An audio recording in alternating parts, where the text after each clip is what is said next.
that Joe Biden has been wrong on nearly every major foreign policy issue. We need to do better, Mr. Secretary, before it's too late. I understand you have an incredibly difficult job. As I mentioned at the start, I do have great respect for your service, and by the way, for the fact that we've been able to have frank conversations. But as chairman of this subcommittee, which provides the funding for your department, we need to know how you need to know how deeply concerned I am about this administration's lack of a strong, cohesive, consistent foreign policy. With that, I now would like to yield to the distinguished ranking member of the subcommittee for her opening remarks. Thank you very much, Mr. Chairman. Secretary Blinken, appreciate you taking the time to be with us this morning. I don't believe it has ever been more urgent for the case to be made on the central role of development and diplomacy.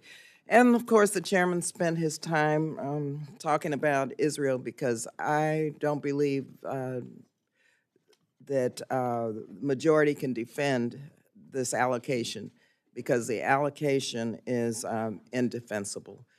And also, I'd like to hear in your testimony the whole issue of humanitarian assistance in Gaza, and the 35,000+ people who have been killed, and the strategies of Israel in terms of how productive these strategies have been into ensuring Israel's security also.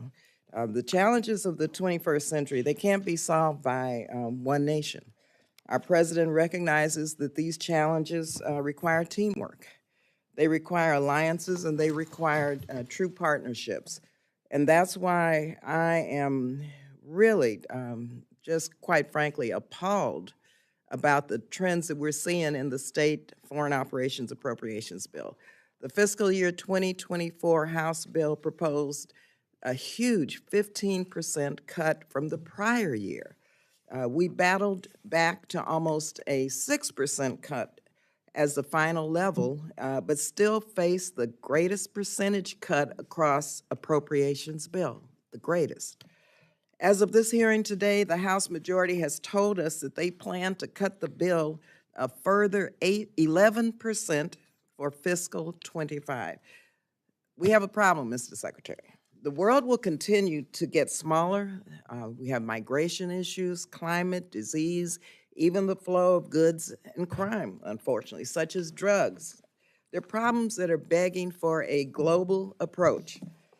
Countries overseas continue to see the United States as a beacon of hope and promise, but I don't know how long that's going to last.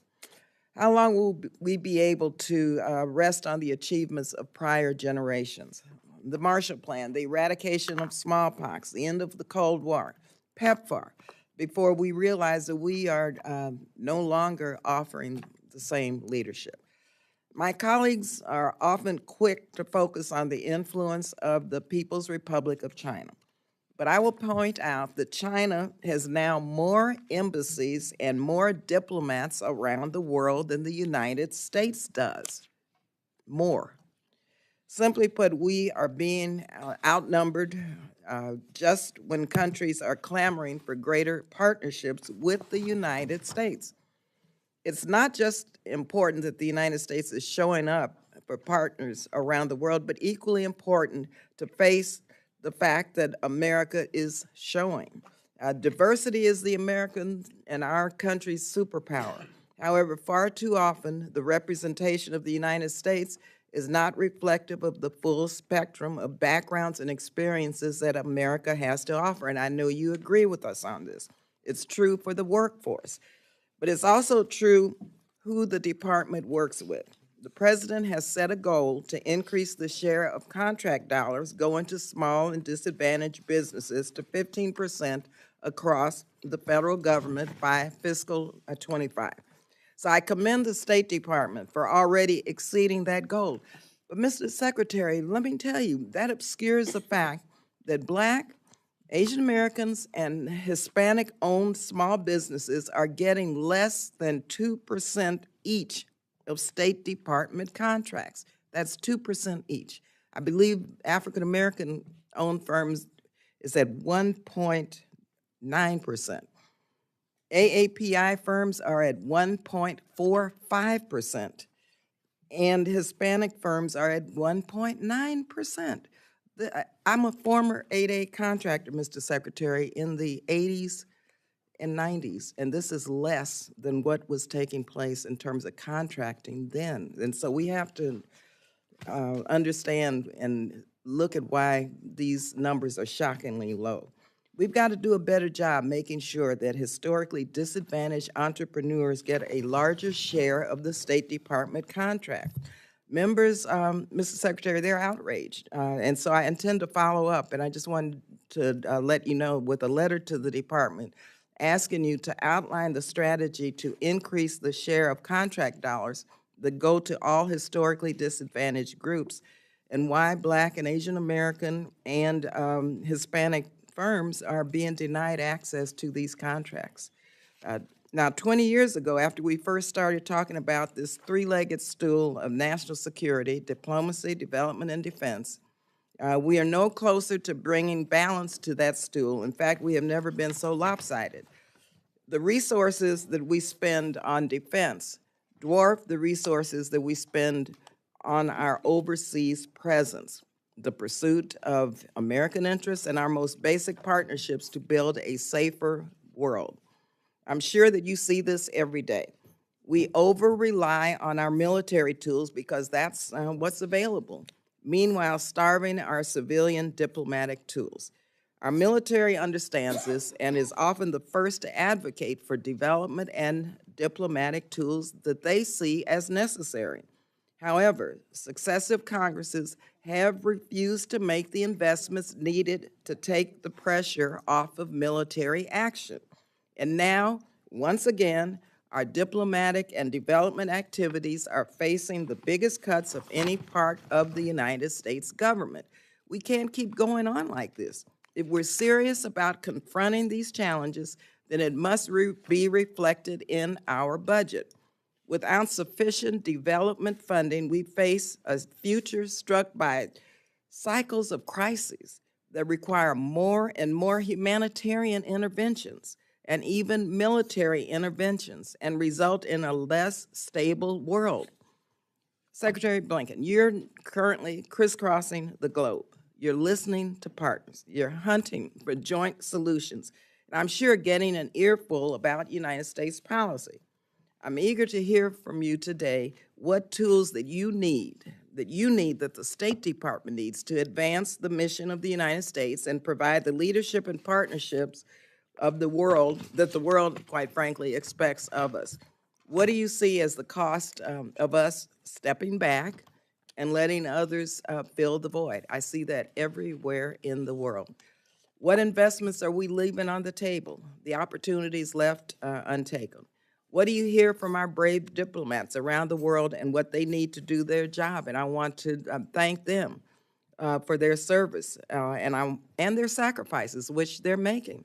And I want them to know that we do value their work in spite of these huge, horrific, terrible, deep cuts that are being proposed. So I look forward to our work together, Mr. Secretary, also with you, Chairman Diaz-Balart, and with all the members of this subcommittee to make the case for why this bill needs to invest more this year and in future years to serve America, to serve the American people, and yes, quite frankly, our entire planet. So thank you, Mr. Secretary, and I yield back. Thank you. Now it's a privilege and honor to yield to the chairman of the Full Appropriations Committee, Mr. Tom Cole, for his opening statement. Mr. Cole. Thank you, Chairman Diaz-Balart, Ranking Member Lee, Ranking Member DeLauro, and my fellow appropriators. I'm so pleased to be back with the State and Foreign Operations Committee. I previously served on this subcommittee, both with our distinguished Chairwoman Emeritus Kay Granger, Chairwoman Emeritus Nita Lowy, and the legendary Hal Rogers, Chairman Emeritus. So I know this committee is well stocked with talented people.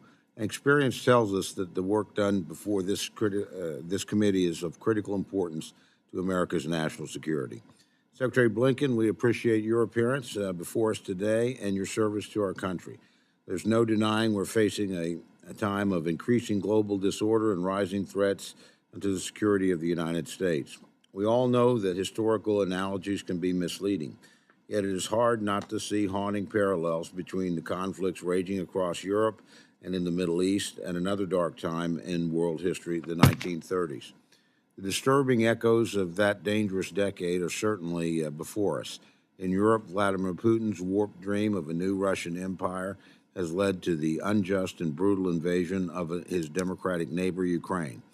In the Indo-Pacific, the Chinese Communist Party continues its efforts to undermine the rules-based order, threaten Taiwan, and seek Chinese strategic domination in Asia and beyond. And in the Middle East, Israel faces threats on multiple fronts, beginning with the horrific attack launched by Hamas on October 7th. Even now, the terrorist regime in Iran is using missiles and proxies to threaten Israel and the United States' interests across the region. As you know, many of us on this panel were deeply disappointed at the administration's decision to pause very vital weapon transfers to our friend Israel. In my judgment, utilizing these weapons transfers as leverage over Israel's military decisions during this critical time is both dangerous and self-defeating. Moreover, withholding arms to Israel has our adversaries celebrating. It weakens Israel's deterrence against Iran as well as Hamas and Hezbollah. I'm deeply concerned over the signal it sends to these terrorists and enemies of both our nation and of Israel. Meanwhile, in what some have called an axis of upheaval, our sworn adversaries in Beijing, Moscow, and Tehran are increasingly joining hands to challenge us and to challenge Western institutions, democratic values, and the cause of freedom. The prospect of greater military, economic, and technological cooperation between these hostile authoritarian powers can only be deeply disturbing to the United States, our allies, and our partners. Here at home, the unprecedented flow of illegal immigrants across the southern border and the uptick in dangerous and deadly drugs such as fentanyl into our country have brought America to an important crossroads that demands clear leadership. Mr. Secretary, your budget request for the coming year aims to address some of these challenges, but I am concerned that in some respects it's missed the mark. I am pleased at the request to fully fund security assistance for Israel and Egypt, a proposed increase for the Indo-Pacific region, as well as for international narcotics and law enforcement funding, which is critical to countering the transnational criminal network trafficking in fentanyl and other deadly narcotics. I am, however, concerned that the budget proposes billions in additional mandatory funding and other budgetary gimmicks. These incentives appear to ignore our deteriorating fiscal outlook, and frankly, Congress is unlikely to adopt them. When your department or any executive branch agency resorts to budgetary gamesmanship rather than making the hard strategic choices necessitated by limited resources, it does a disservice to your cause. Mr. Secretary, again, I want to thank you and the men and women who serve in the Department of State for your service, and I look forward to your testimony and the dialogue to follow. I yield back. Thank you very much, Mr. Chairman. It's always a pleasure to also yield to the ranking member of the full committees, Ms. DeLauro, for her opening statements. Thank you so much, Mr. Chairman. Thank you, Ranking Member Lee, and pleasure to have the chair at the meeting as well. Thank you, Secretary Blinken, for being here today and for what you and the devoted public servants of the Department of State do to protect Americans' security and interests, to project America's strength, share our values, celebrate our common cause with those who support freedom and democracy around the world. Unfortunately, the majority has recently revealed that they are prepared to cut the State and Foreign Operations funding bill by more than 11%. That would decimate your department's ability to conduct diplomacy around the world at a time when America's diplomatic might is as critical to our national security as our defense capabilities. Later in this hearing, I plan to ask you about the damage to our diplomatic capabilities that a $7 billion cut to the State Department's funding bill would bring, and the losses it would entail for State Department personnel, from Foreign Service officers to aid workers. We are at a critical juncture in our history. Wars in Europe and the Middle East have tested our nation's resolve.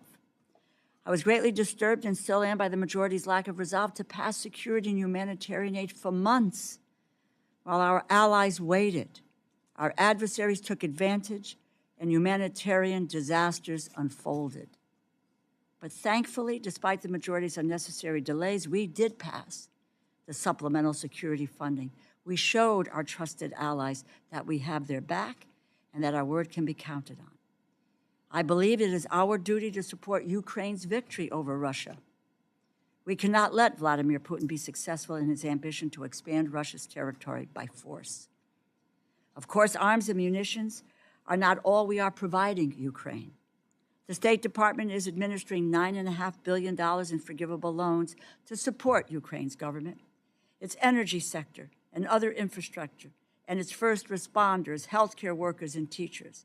And I look forward to learning more about how you are working to ensure Ukraine's economic stability. And in the Middle East, while we must support Israel's defense against aggression from Iran and its proxies like Hamas and Hezbollah, the situation in Gaza is increasingly dire. 1.1 million Gazans, half its population, are on the brink of famine due to this conflict. We have a moral obligation to ensure that humanitarian aid appropriated and obligated by this Congress can reach Gazans, and we must ensure that this conflict does not spread.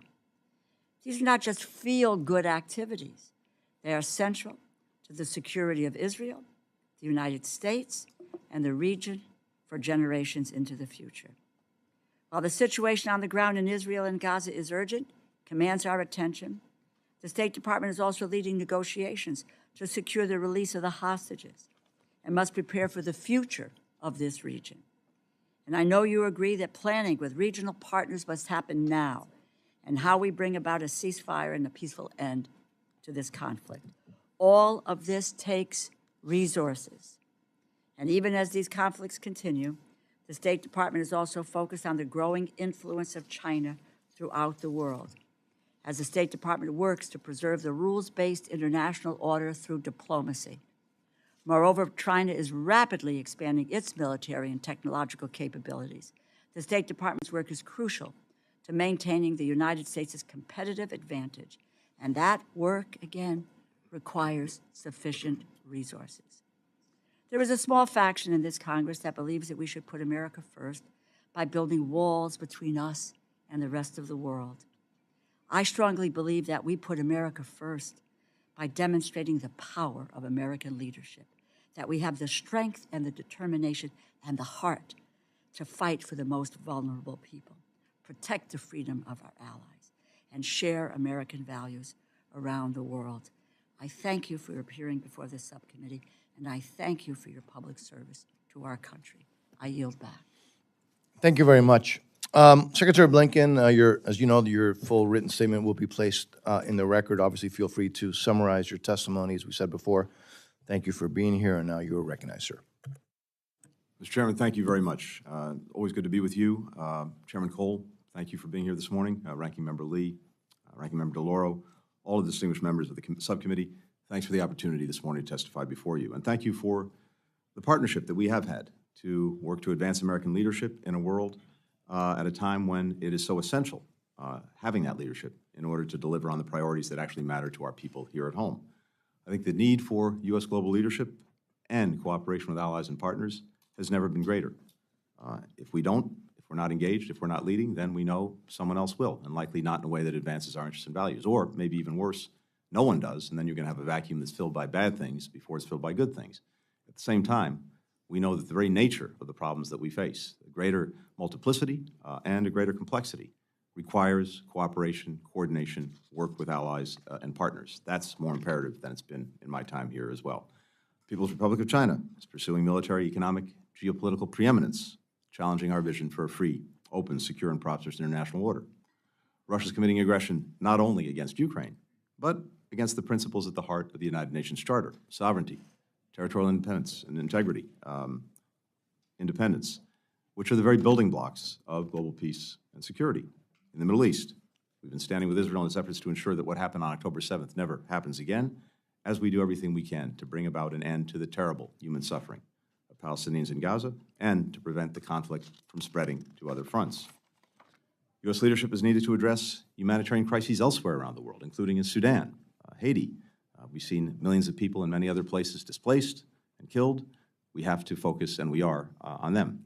And also to address, as many of you said, the global issues that no one country can solve alone, whether that's food security, the changing climate, transnational corruption, the fentanyl crisis. Greed and hypocrisy of our democracy have been exposed. Free Palestine to free us all. Mr. Secretary. All liberation struggles are connected. You should be arresting Blinken, not me. You should be arresting Blinken, not me. We will not have disturbances in this committee. Mr. Secretary. Thank you, Mr. Chairman.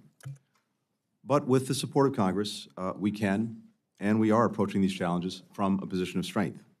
Because of the actions we've taken, the United States is stronger economically, militarily, diplomatically than we were a few years ago. We've made historic investments here at home in our competitiveness, in our innovation, in our infrastructure. We've renewed our alliances. We built new ones and secured unprecedented alignment with key partners in Europe and Asia and beyond. We've delivered essential American aid to Ukraine, and we've called the international community to share the burden. For every dollar that we've spent in Ukraine, economic or development assistance, others have collectively invested 3 more. Now, I know there was doubt about whether bipartisan support for Ukraine and other urgent national security priorities could endure, but last month, Congress demonstrated to the world that we will not pull back when you passed President Biden's supplemental funding bill by an overwhelming margin. Our investment abroad does not come at the expense of our strength at home. Far from it. Most of the supplemental is being spent here in the United States, building up our own defense industrial base, supporting thousands of good American jobs. But we need to keep up this momentum. That requires a State Department budget that we fully resource so that we can actually meet the challenges of this moment. The FY25 budget the President's put forward, requesting $58.8 billion to the State Department and USAID, does that in 2 key ways. First, it funds the essential missions of our department and USAID. The budget will ensure that the United States continues to be the partner of choice for countries around the world when they turn to us and look to us to help them solve problems that they're trying to solve, but that are also profoundly in our interest to help solve. In an era of renewed great power competition, we have to present the strongest possible offer, one that is relevant and responsive to countries' needs, and one that advances our security and economic interests. That's why we're requesting, among other things, $2 billion for a new fund to build high-quality, sustainable infrastructure around the world.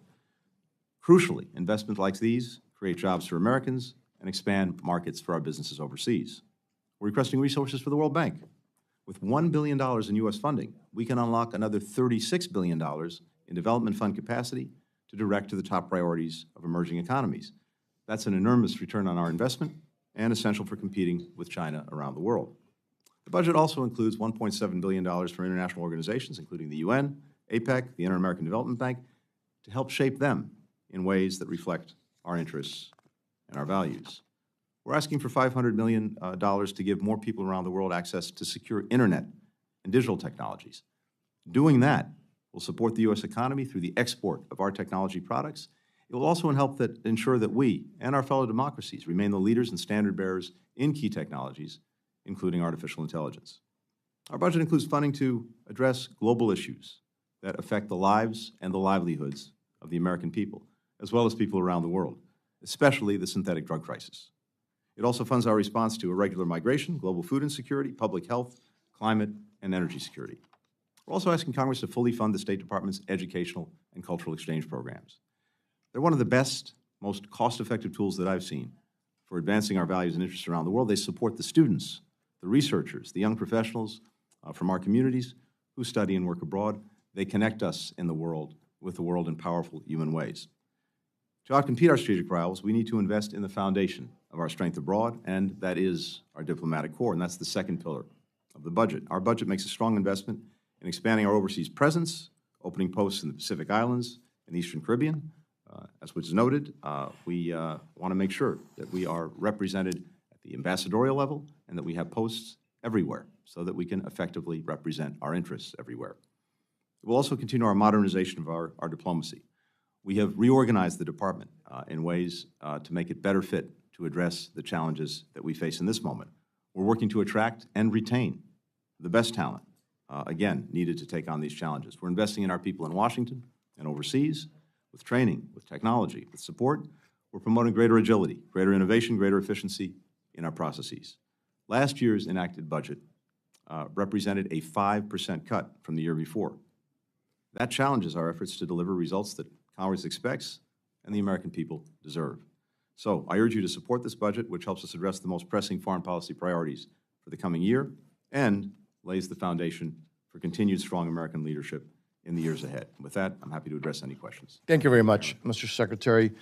Members, as usual, I'll call members based on seniority of those present when the hearing was called to order, and alternating between each side. Each member will have 5 minutes for questions and responses, and I anticipate that we should have enough time for 2 rounds of questions.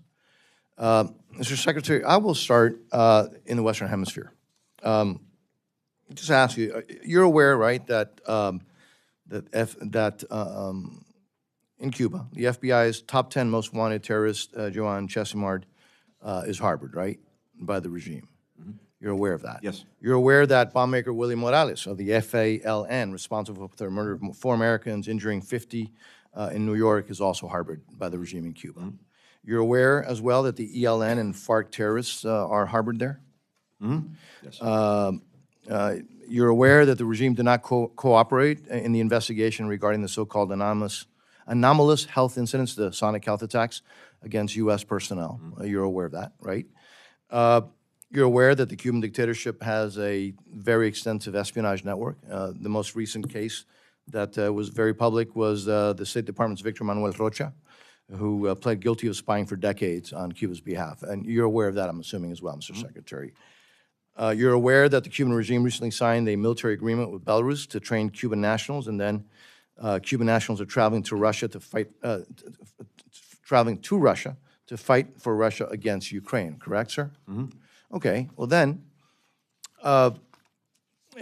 this is what caught me not by surprise, but as you know, the State Department failed to designate Cuba as a not fully cooperating country when it comes to terrorism.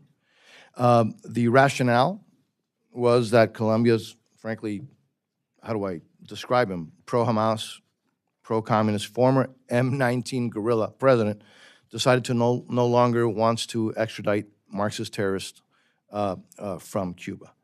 And then the Biden administration decided to resume law enforcement cooperation with the regime. Again, not to mention the fact that Cuba has thousands of intelligence agents in Venezuela, keeping Maduro in power.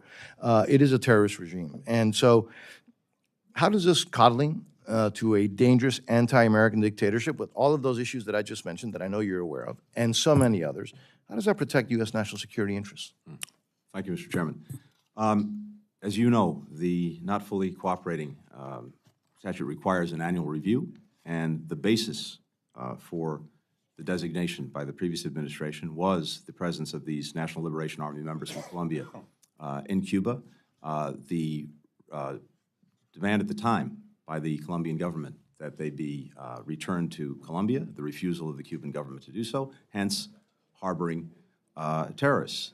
The change this year has been that the Colombian government no longer seeks their extradition, and as you noted, we've resumed law enforcement cooperation with Cuba in the national interest, and thus the basis for the designation was no longer there. There are other designations, as you well know, for Cuba that remain on the books, and of course, all of the acts that you rightly cited, we continue to push back against, take steps against, wherever and whenever we can. But in this particular case, given the annual requirement, given the basis for the designation, given the changing facts, that's the determination we made. And Mr. Secretary, but again, as we mentioned in the beginning of this, my question, those are not the only terrorists that are harbored there, including folks who have murdered Americans. And in many cases, we have fugitives from justice who are being accused, indicted, convicted of crimes different from terrorism. Absolutely, absolutely. So again, I just found it hard to understand that the fact that a country decided to not ask for a group of terrorists to be sent back doesn't change the fact that there are other terrorists that are there, including ones who have killed Americans, who, by the way, the regime has refused to send back to the United States, for God's sake. But anyways, again, we'll continue that the conversation, because I'm frankly taken back by that aspect. I am going to keep to the clock. I'm going to ask the rest of you to do the same. So with that, let me recognize the distinguished ranking member of the subcommittee, Ms. Lee.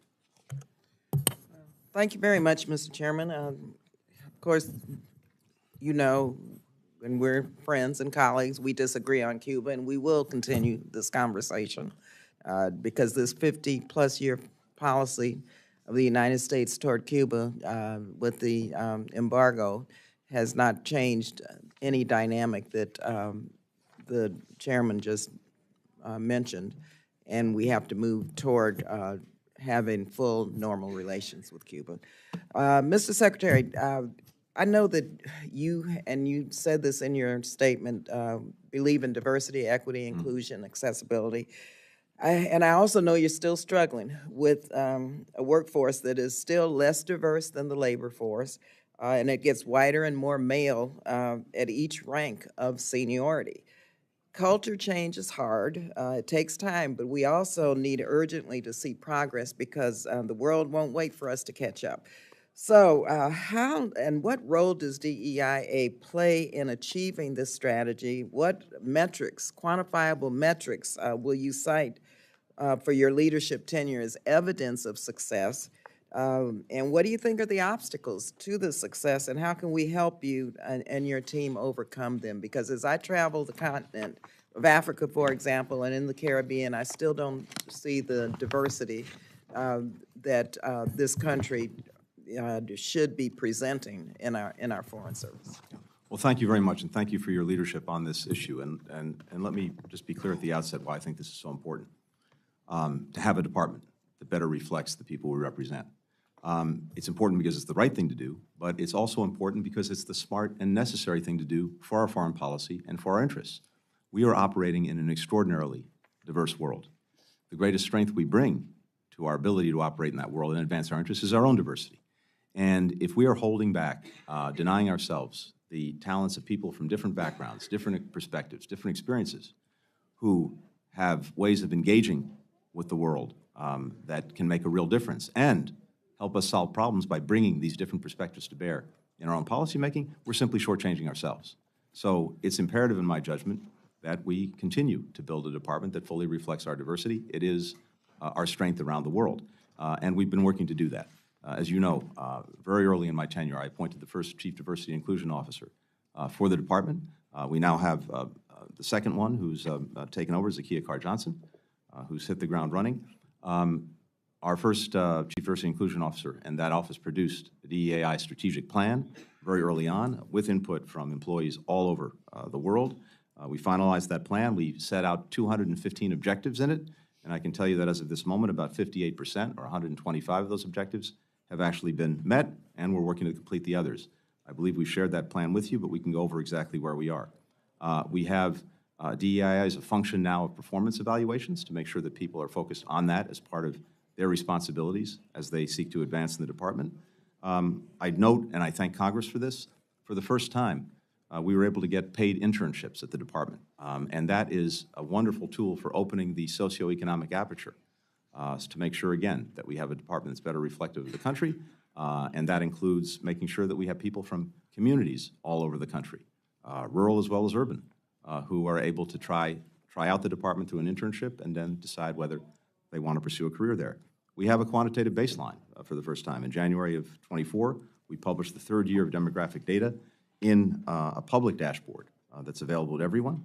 And the dashboard provides a detailed snapshot of every bureau, broken out by race, by ethnicity, by gender, by disability status, by grade, by rank, by a place of origin in our country.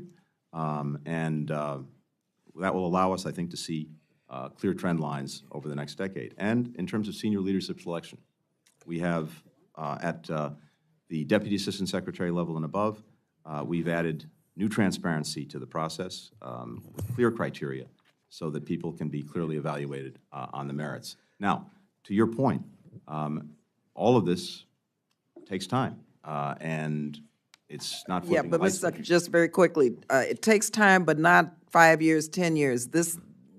We need to look, and you all need to look at new ways of breaking down these systemic barriers, because from what I've seen, first of all, retention is a problem. Yep. The cultural issues. That's an important point. Can I just say on that? You're exactly right, because it's one thing to recruit people and bring them in. It's another thing to retain them. One of the things we've done is we've established a retention unit to try to understand why it is that people across the department may be leaving well before their time, and why, in particular, underrepresented groups may be leaving at a higher level. And that work is ongoing. We're learning a lot from that retention unit. Thank you. Thank you. Thank you. Now we will recognize the full committee chairman, Mr. Cole. Thank you very much, Mr. Chairman. Mr. Secretary, as you know, the People's Republic of China has repeatedly used economic coercion against the United States, our allies, and frankly, non-aligned countries as well. Quite often trying to extract a political advantage or trap a country in a debt trap, literally, in order to have influence over its behavior. That runs very much counter, obviously, to a rules-based international order.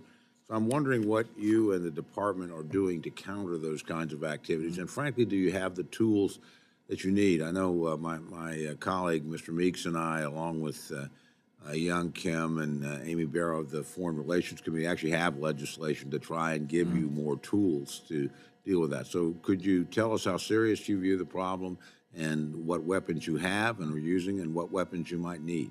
Yes, thank you very much, Mr. Chairman. I think it's an important question and one we're very focused on. I'd say two things quickly about that. One is we want to make sure that wherever we can, we can create a better alternative for countries as they're looking at investment, because the main way that China exercises this coercion is, of course, by getting the leverage that comes through investments, including through Belt and Road.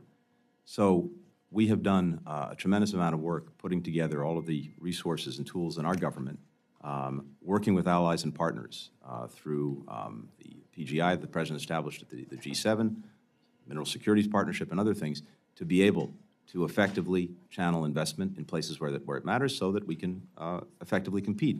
For us, of course, the secret sauce is the private sector. We're never going to match, and we shouldn't match China dollar for dollar when it comes to state investment. Our job is to be a catalyst of, supporter for private sector investment. And as we do that, I think there's no question that most countries would prefer to work with us. However, the other side of this is when you see, exactly as you've said, examples of coercion being exercised, using economic leverage that China has to get countries to do things that it wants geopolitically. A good example of that was Lithuania a few years ago. When Lithuania took steps in terms of its relationship with Taiwan that China didn't like, China tried to squeeze Lithuania. We came in, we worked with Exim to generate about $600 million in financing as an alternative to the money that Beijing was pulling out or threatening to pull out. We had a defense procurement agreement that DOD put forward that was very helpful as well in going to the Lithuanians. Commerce helped to support and move supply chains away from the PRC. And we mobilized posts around the Indo-Pacific to help Lithuania find new markets for the markets that were being taken away when China was trying to exercise this leverage. So I think there's actually a pretty good model there, a good model actually in the way Australia responded to economic coercion some years ago from China that we can build on. And we really welcome working with you to make sure that not only do we have the tools, but the tools are adequately financed so that we can come in and create the kind of resiliency. Last thing I'd mention is the European Union's also gotten into the game on this in a big way. They have important legislation so that if states are on the receiving end of economic coercion, the EU can come in and support them. Well, again, we'd like to work with you on that. So if there are specific things that you would need that we could be helpful with, I'd like to know.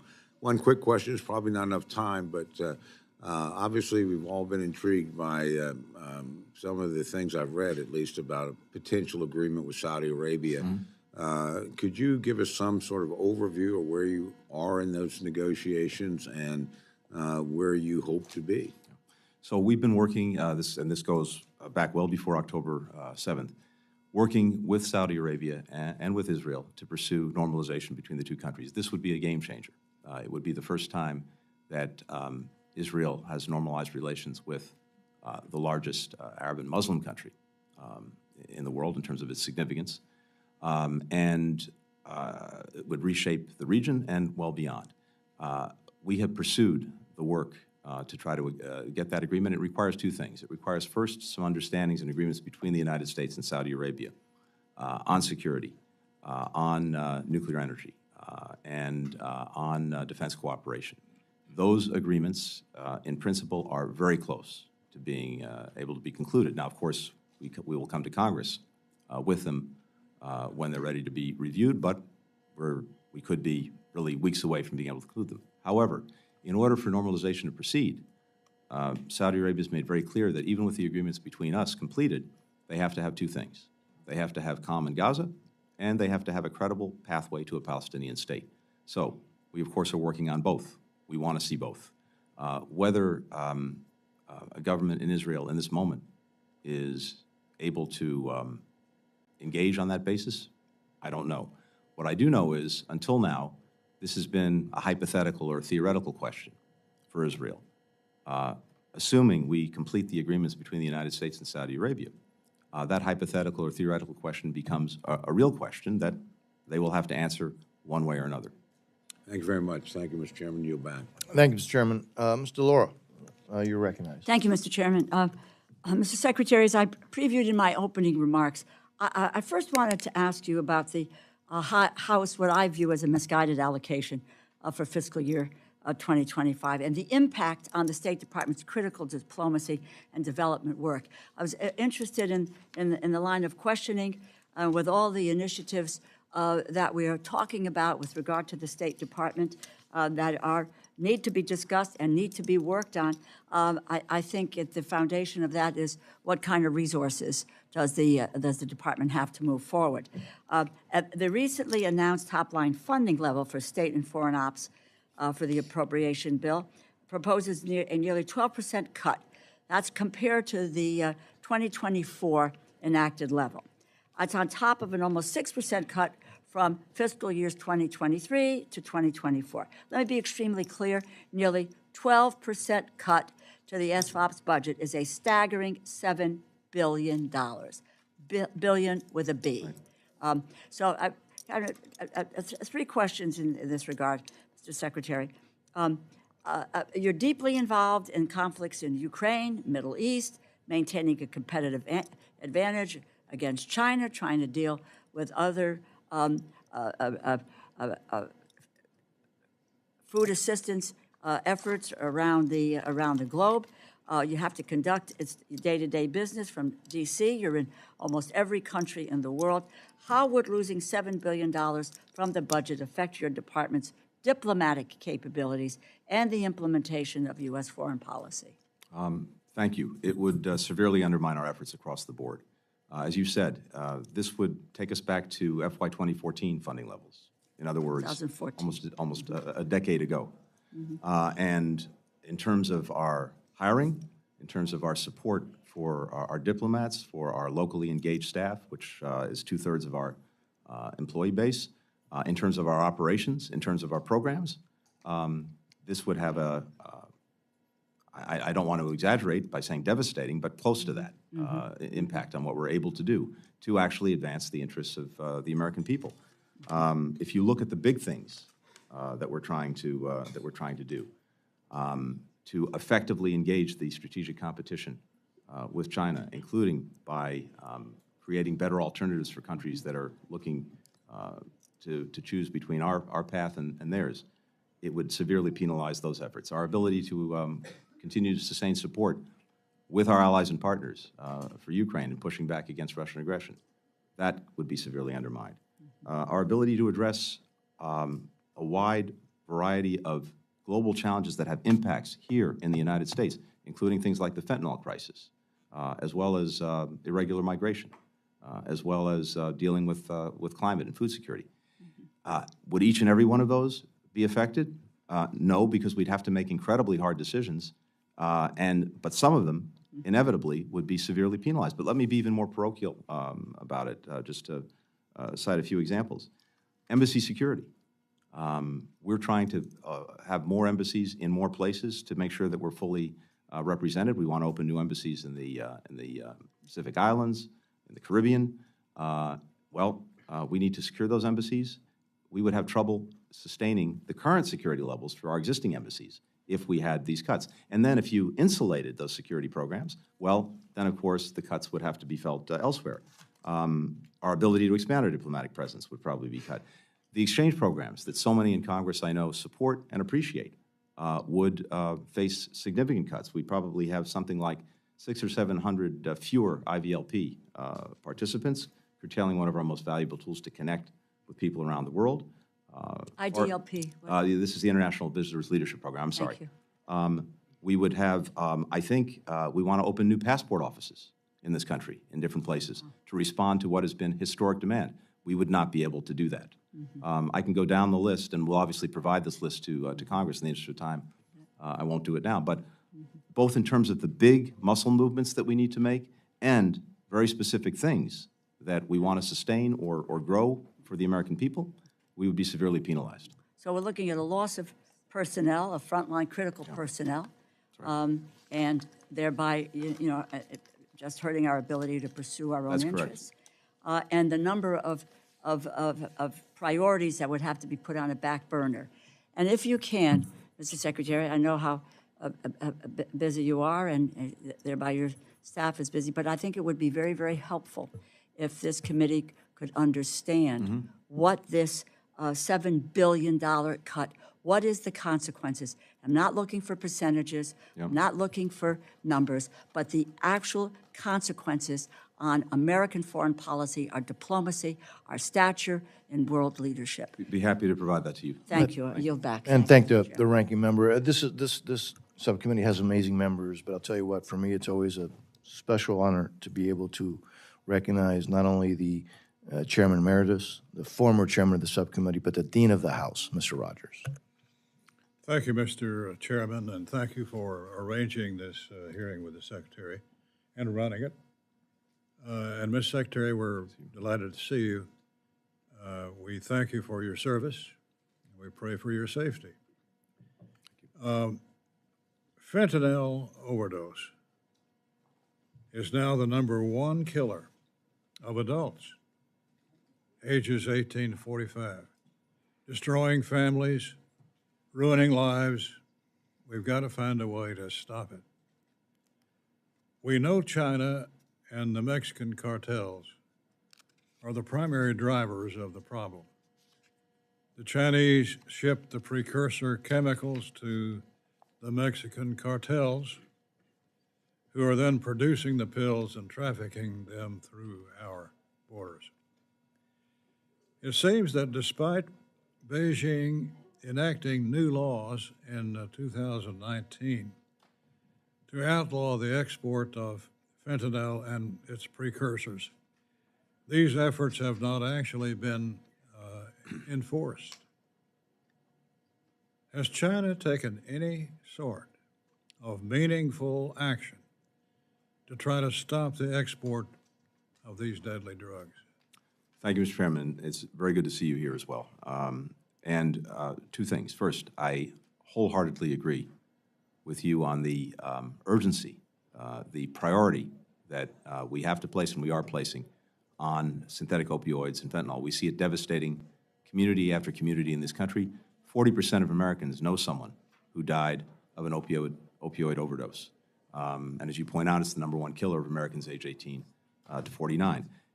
It has a domestic component, and the President has put more money into dealing with the domestic side of this in terms of prevention, in terms of treatment, in terms of recovery, in terms of public awareness than ever, and that money is getting to the communities that need it. I've seen it firsthand in Denver and Tucson and other places I visited.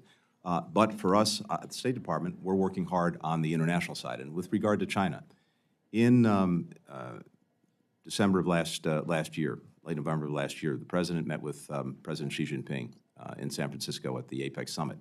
And a big part of that meeting and a big part of the work that we had done in the lead up to that meeting was to get an agreement from China to take more effective action against fentanyl, and particularly against the chemical precursors that are made in many cases in China, then, as you said, get shipped over to Mexico, synthesized into fentanyl, and then into our country where Americans are killed.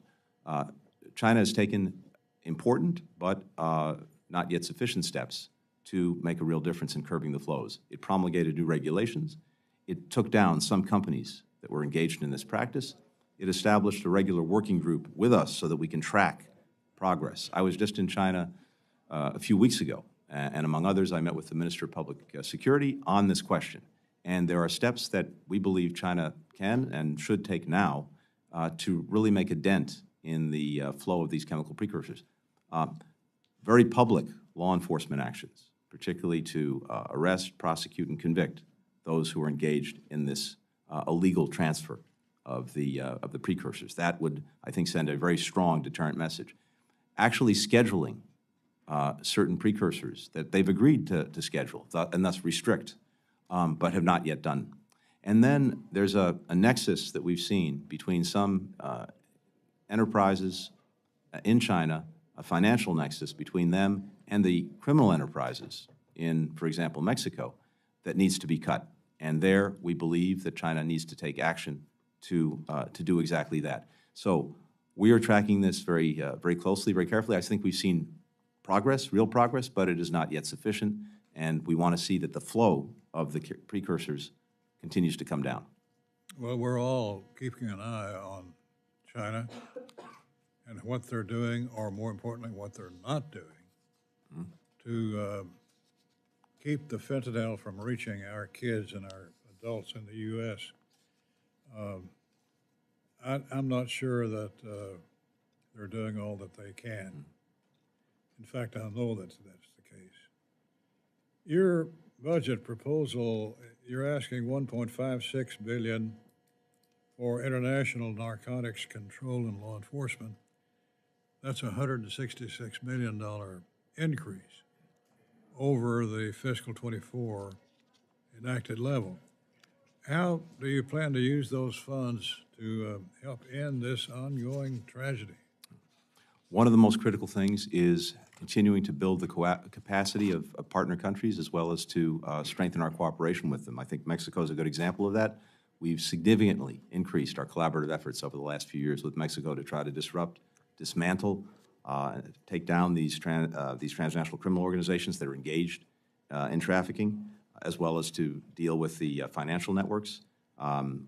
We have worked with them, for example, with information and support that's produced dozens of arrests of first and second tier operatives in these criminal enterprises. They've seized a record amount of fentanyl. They've disrupted production facilities, but all of that comes with our assistance, our support. So this is just one example of where the additional funds would allow us to further strengthen their own capacity to deal there. Second, the border itself. Very important that we deploy the most modern and effective technology in detecting efforts to smuggle fentanyl or other synthetic opioids into the United States. We have the technology. It's both the old kind, things like canines can be very effective, but also actual technology, screening technology. And we've seen that based on our best assessments, the overwhelming majority of the fentanyl that's coming into this country is coming through our ports of entry. And so deploying that technology on both sides, the Mexican side and our side, that can make a big difference. Thank you, Mr. Secretary. We're gonna. I hate cutting off the dean, but I apologize, but I feel obligated to do so, Mr. Chairman. If you insist. Thank you, Mr. Secretary. Ms. Ming, who I know is not upset that the dean went a little bit long, correct? You're recognized. Problem. Thank you, Mr. Chairman. Secretary Blinken, before I ask my question, I wanted to thank you and your team for listening to the concerns about extended passport processing times that I raised last year in this hearing. Since then, standard processing times have been reduced to 6 to 8 weeks, and expediting processing is down to just 2 to 3 weeks. Right. My constituents and Americans all over the country have directly benefited from these improvements, and I urge you to continue to build on them heading into fiscal year 25 to continue to reduce passport and visa wait times for all of our constituents. My first question is, the fiscal year 25 budget request focuses on advancing peace and security in the Middle East. As we sit here, 124 hostages are being held by Hamas in Gaza, including American citizens. Today marks 228 days that they've been in captivity. As we know from those released, Hamas has inflicted deep psychological trauma and physical and sexual violence on the hostages, including women and children. Many require immediate medical attention, but Hamas still has not allowed the Red Cross to conduct a medical visit and instead releases sign-of-life videos as propaganda. Many of us here have met with the families of the hostages, and I believe we can all agree that we need to bring them home now. How does the budget help the department increase pressure on Hamas and its allies to release the hostages and bring them home? We share your conviction and commitment that bringing hostages home is our top priority. And like you, I've met with the families of these hostages many, many times. And it's important that you point out that among the hostages are American citizens, and my first obligation is to our fellow Americans. And so we've been determined to try to bring them home, and we've been working on this every single day since they were taken. You're right as well that the International Committee of the Red Cross has not been able to get in to see them. This is something we've also worked on in the Gaza environment. That's a challenge, but we would like to see that in the interim happen. But the most important thing would be to get their release immediately. I think we've been very close to being able to get a ceasefire and hostage release on a couple of occasions. We continue to work on that. I think it is the fastest way to get the hostages home, get conditions changed in Gaza so that much more humanitarian assistance can get into the people who so desperately need it, and also create the foundation upon which to build, hopefully, a more durable, lasting, peaceful, and secure solution. So we continue to drive at that every single day, but to date, at the end of the day, when it's come down to making a decision, Hamas has not agreed to do what's necessary to get an agreement. But we continue at that, including with Egypt, Qatar, and other parties that have been helpful. The budget in supporting our diplomacy writ large, our ability to sustain that diplomacy, I think is critical. But of course, there are many other ways that I think the budget demonstrates our commitment to resolving these deep-rooted challenges, demonstrating that we have a better path forward than the path that's offered by Hamas of nihilism, of destruction, of terrorism, death, and all of our diplomatic efforts seek to move in that direction. Thank you very much. And I wanted to quickly mention yesterday's CNN report that Egyptian mediators changed the text of the latest hostage deal at the last minute. Egypt is also refusing to allow more humanitarian aid into Gaza by opening the Rafah crossing, despite Israel's request to do so. Wanted to hear your thoughts about the accuracy of the reports and your assessment of Egypt's motivation for derailing the hostage negotiations, and what can the State Department do? Well, two things. First, Egypt's been a critical partner in this effort in two ways. Critical partner in the effort to find an agreement on a ceasefire and hostages. A critical partner as well in trying to get humanitarian assistance into people in Gaza who need it. I can't comment on the details of the negotiations. The bottom line, though, is that Hamas has not said yes to what I think was a good proposal that was put on the table. And then with regard to humanitarian assistance, there is we have a deep concern about the Rafah gate, which I endeavored and President Biden endeavored to get open in October so that assistance could begin to flow into people who need it. That gate is closed. I think there are two things that are going on. One is, yes, it's important, I think, politically for the Egyptians to show that they are a critical actor in providing assistance. At the same time, because of combat activities near and around the gate, the environment for bringing the assistance in is really challenged. And so we need to find a way to make sure that the assistance that would go through Rafah can get through safely. But we do strongly urge our Egyptian partners to do everything that they can on their end of things to make sure that that assistance is flowing. What we don't want to see, and it's part of what we're seeing, is a reversal of the situation that we had where aid was not getting to the north where it was so desperately needed. We've got new gates and new access points open in the north, Erez, Zakim, others, things flowing in from Ashdod, only to have the south, which has been the critical hub for humanitarian assistance, be shut down, in part because of the ongoing operations in and around the gate. So we're Thank you, working Mr. on that every Secretary. single day. Thank you. Thank you. Thank you. Mr. Carl, you're recognized, sir. Thank you, Mr. Chairman. Thank you again, Mr. Secretary, for joining us today. I always find conversations with you to be quite interesting.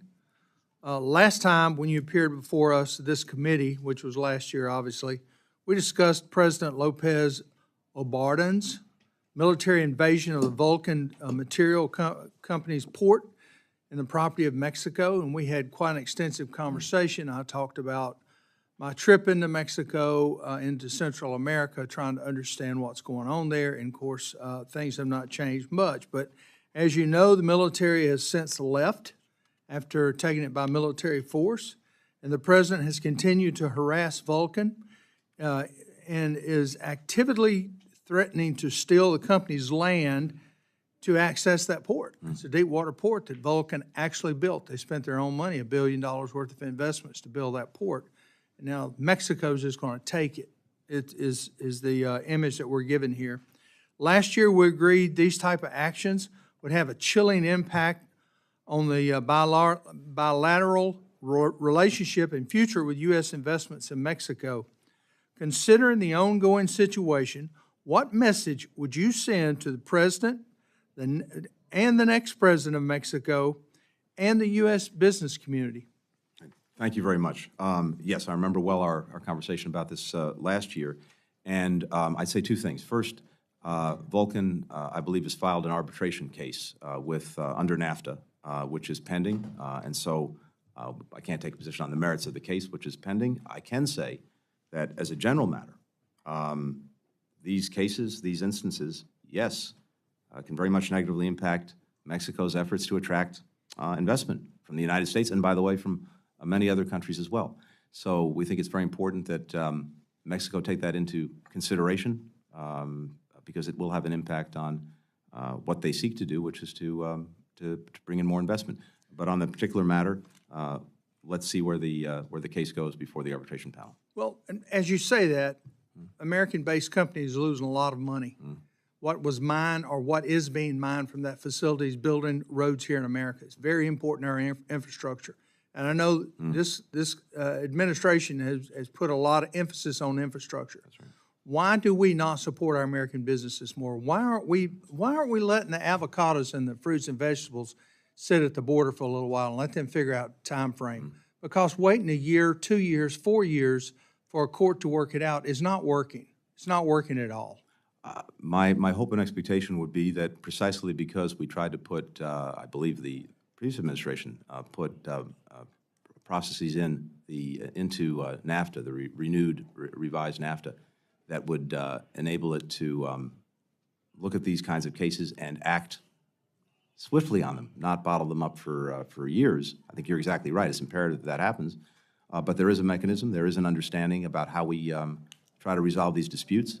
And that should play out, but it should, I agree with you, play out quickly. Meanwhile, we have our diplomats all over the world engaged every single day in commercial advocacy, commercial diplomacy, trying to resolve disputes, trying to make sure that our businesses, our workers are being treated fairly around the world. It's a critical part of their mission, and whether that's in Mexico or any other place around the world where the United States and our businesses are engaged, that's what our folks are there for every single day. And we, of course, will look at whatever measures are appropriate to try to make sure that we're being treated fairly with a level playing field.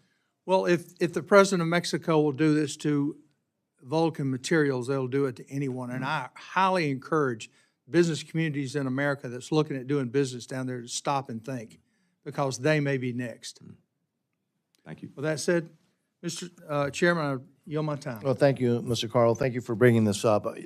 Look, this president of Mexico is acting less like an ally and more like an adversary.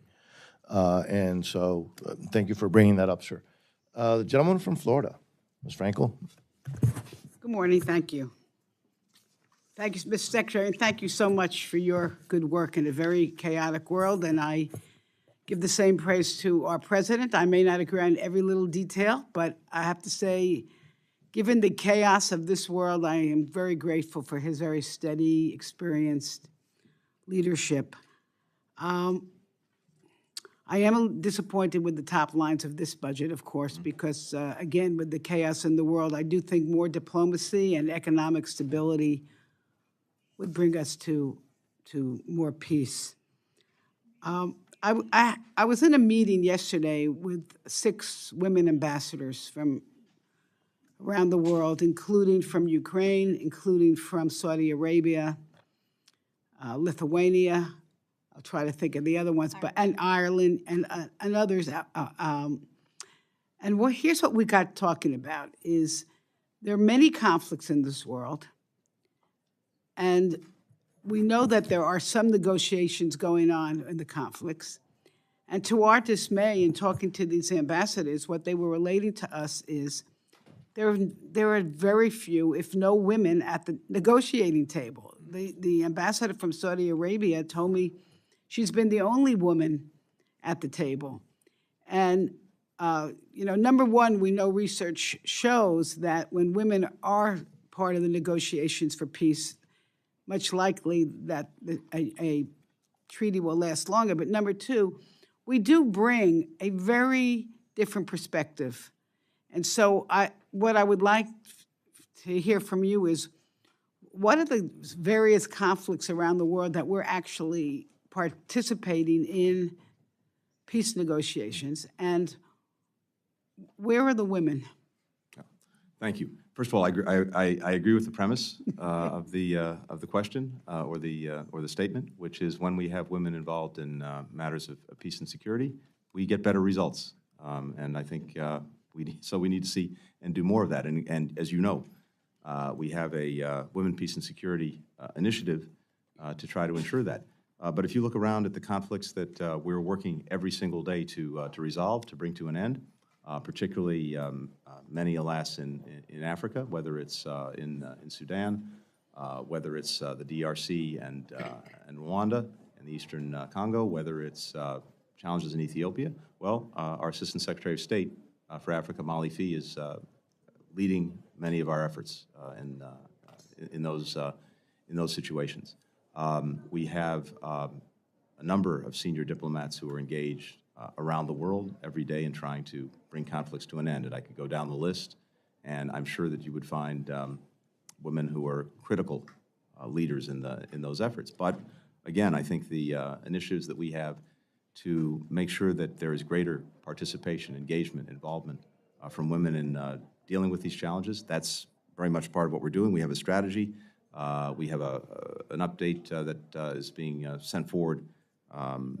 Actually, we sent forward last year on that, and it reaffirms our commitment to elevate women's meaningful participation and protection on the other side of things as critical elements of our foreign policy and conflict prevention and conflict resolution. Okay, well, let me and I know there's so many stressors, but I want to respectfully suggest that the State Department and the administration make more efforts to get the women at the table. I mean, it's really embarrassing or disappointing, I would say, when we heard that negotiation. Incidentally, the ambassador of Saudi Arabia did recount to us almost exactly what you told us this morning about the negotiations. So hopefully you're all on the same page there. But it was very disappointing when she tells us that when you're all sitting down to talk, she was the only woman in the room. That's should be a non-starter. So we're going to urge you to do better with that. We're going to have another round. Is that right? Yeah. So yes. I want to talk about a film I saw last night called Screams of Silence, which it's about the sexual violence committed by Hamas. I will say this: the last time I almost ran out of a movie, it was one of these horror movies that but this was those things that make believe when but this was real.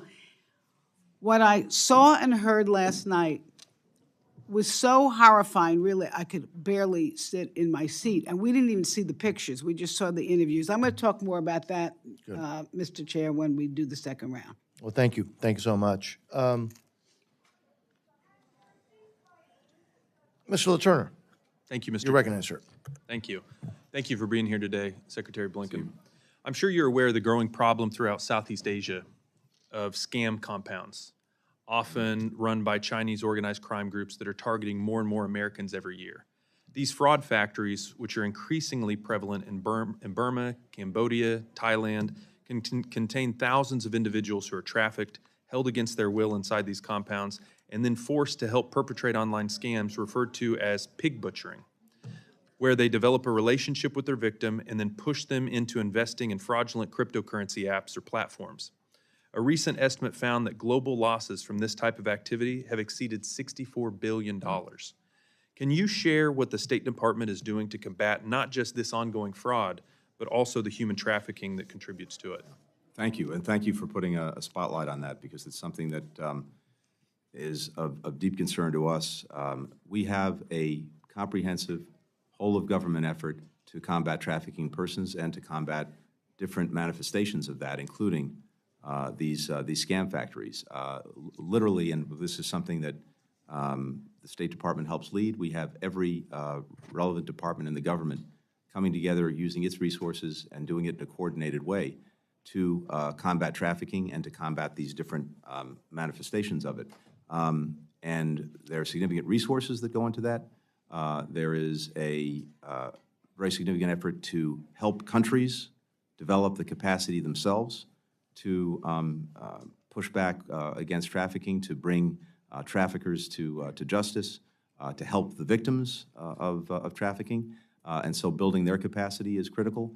Law enforcement collaboration and cooperation is vital to this.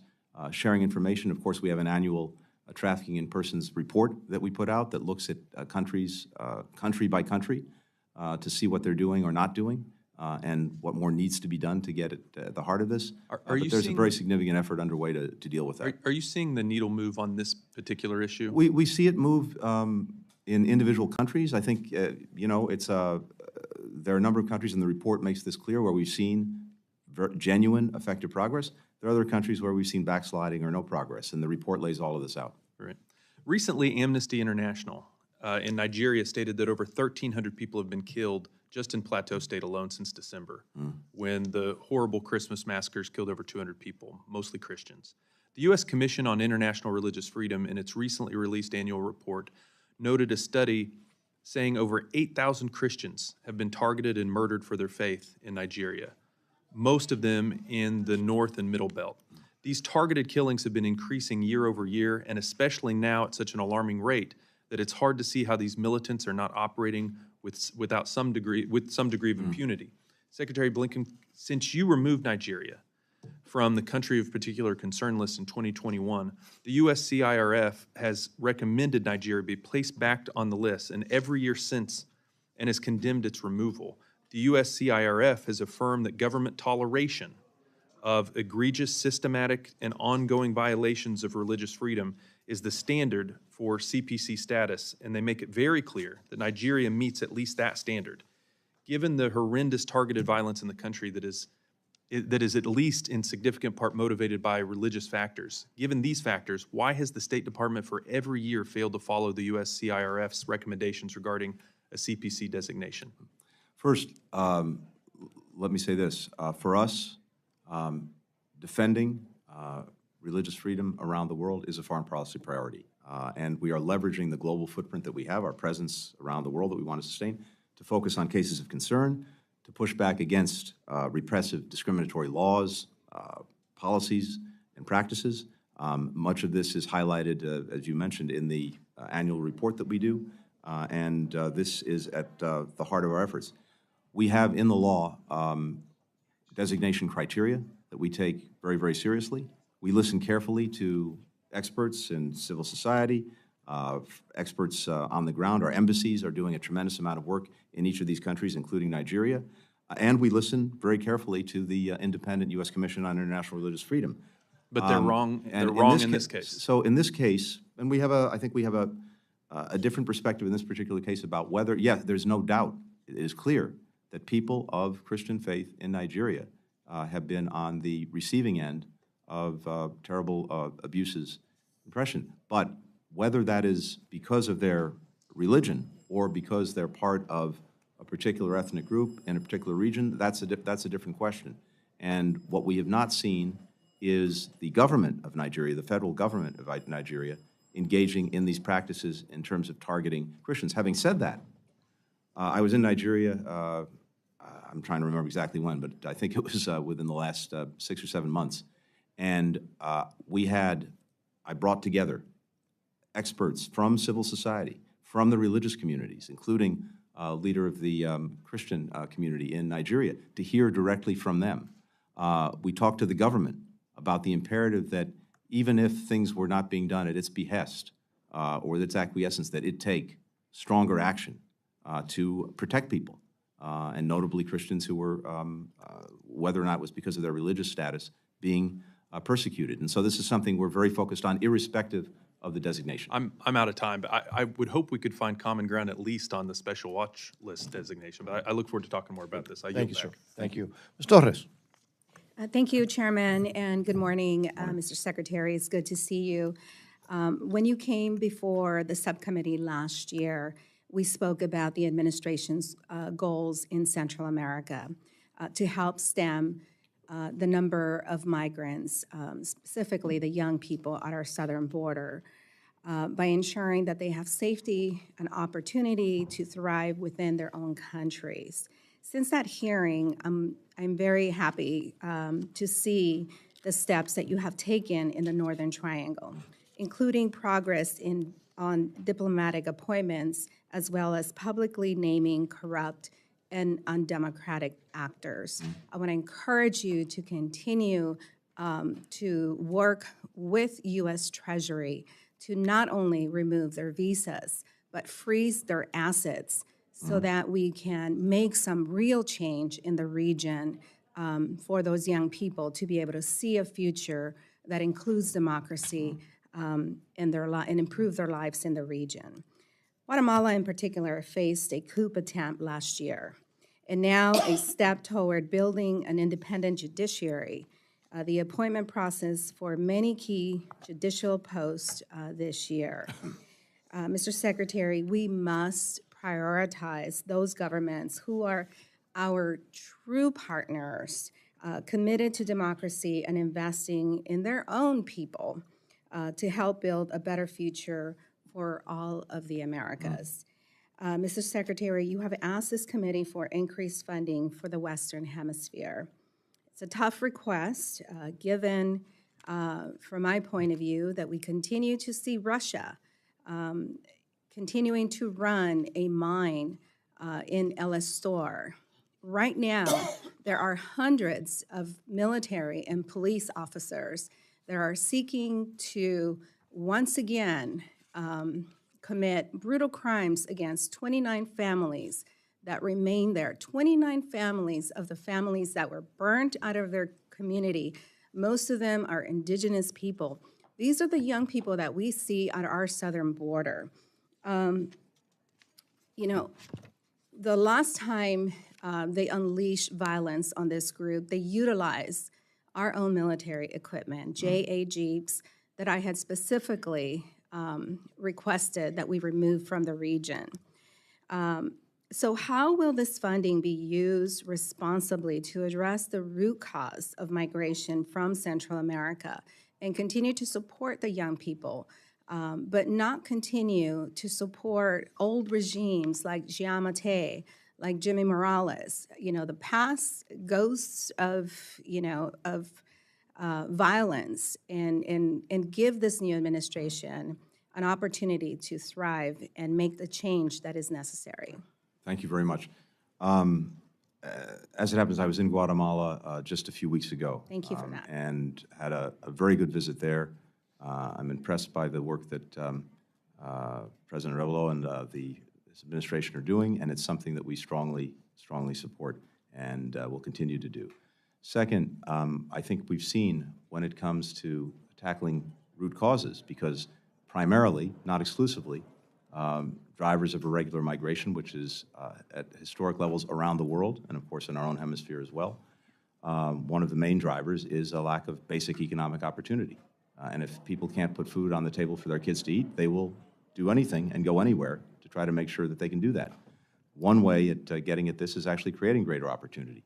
Vice President Harris has led a very significant effort over the last few years to generate significantly more private sector investment in the so-called Northern Triangle countries, in Guatemala, Honduras, El Salvador.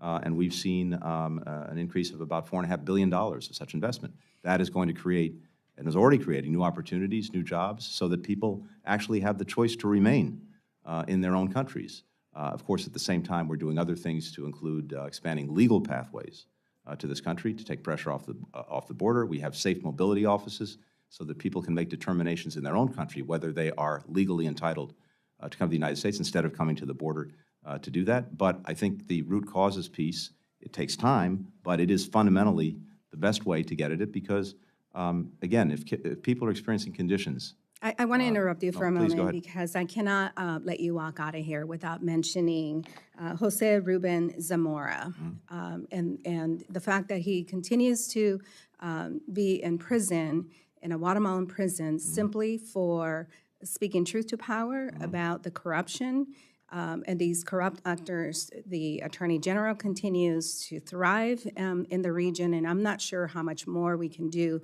to ensure that this action from the Attorney General is reversed. Angelica Coy Chuck, she's a Mayan elder. She was recently sentenced to 75 years in prison. She still has multiple shrapnel on her leg. She has been refused medical attention. This is a woman from El Estor, where, again, the government continues to work against indigenous people that are simply trying to farm and live another day in their own country. I yield back. Thank you. Thank you, Mr. Torres. Mr. Susquehanna. Thank you, Chairman, and thank you, Secretary Blinken, for being here with us today. Like many of my colleagues here, and this has been briefly touched on, I'm incredibly concerned about the ongoing war in Israel and what appears to be a shifting position from the administration regarding our steadfast support for our greatest ally in the region. The National Security Supplemental included significant assistance for Israel. Does the administration remain committed to spending every dollar appropriated for Israel in the supplemental? Yes. Can you please elaborate on that? No, happy to. Yes, simply put, yes, every single dollar in the supplemental that Congress passed will be spent. And let me share a few things. First, no one has done more or will continue to do more to ensure Israel's defense than the President of the United States. He was there in the days after October 7th, the first American president to be in Israel at a time of war. We deployed significant assets to the region to prevent other fronts from opening and Israel being attacked from other places, including from the north in Lebanon by Hezbollah or by Iran. More recently, when you had this unprecedented attack by Iran on Israel, the first direct attack from Iran to Israel, for the first time in history, the United States participated actively in Israel's defense, and of course we brought together a coalition of countries to thwart that attack, which happened very successfully as a result of the efforts that we undertook. And we've tried to make sure that Israel has what it needs to defend itself against the threats that it faces, not only from Hamas, but Hezbollah, Iran, the Houthis, various Iranian proxies. I appreciate that. But when it comes to, I think, the case that you're referencing, I'm happy to address that as well. Yeah, I mean, I was in Israel, and just a few days, less than a week after I came back, that's when Iran launched the attack. So this is obviously fresh in my view of coming back there, learning about the situation on the ground.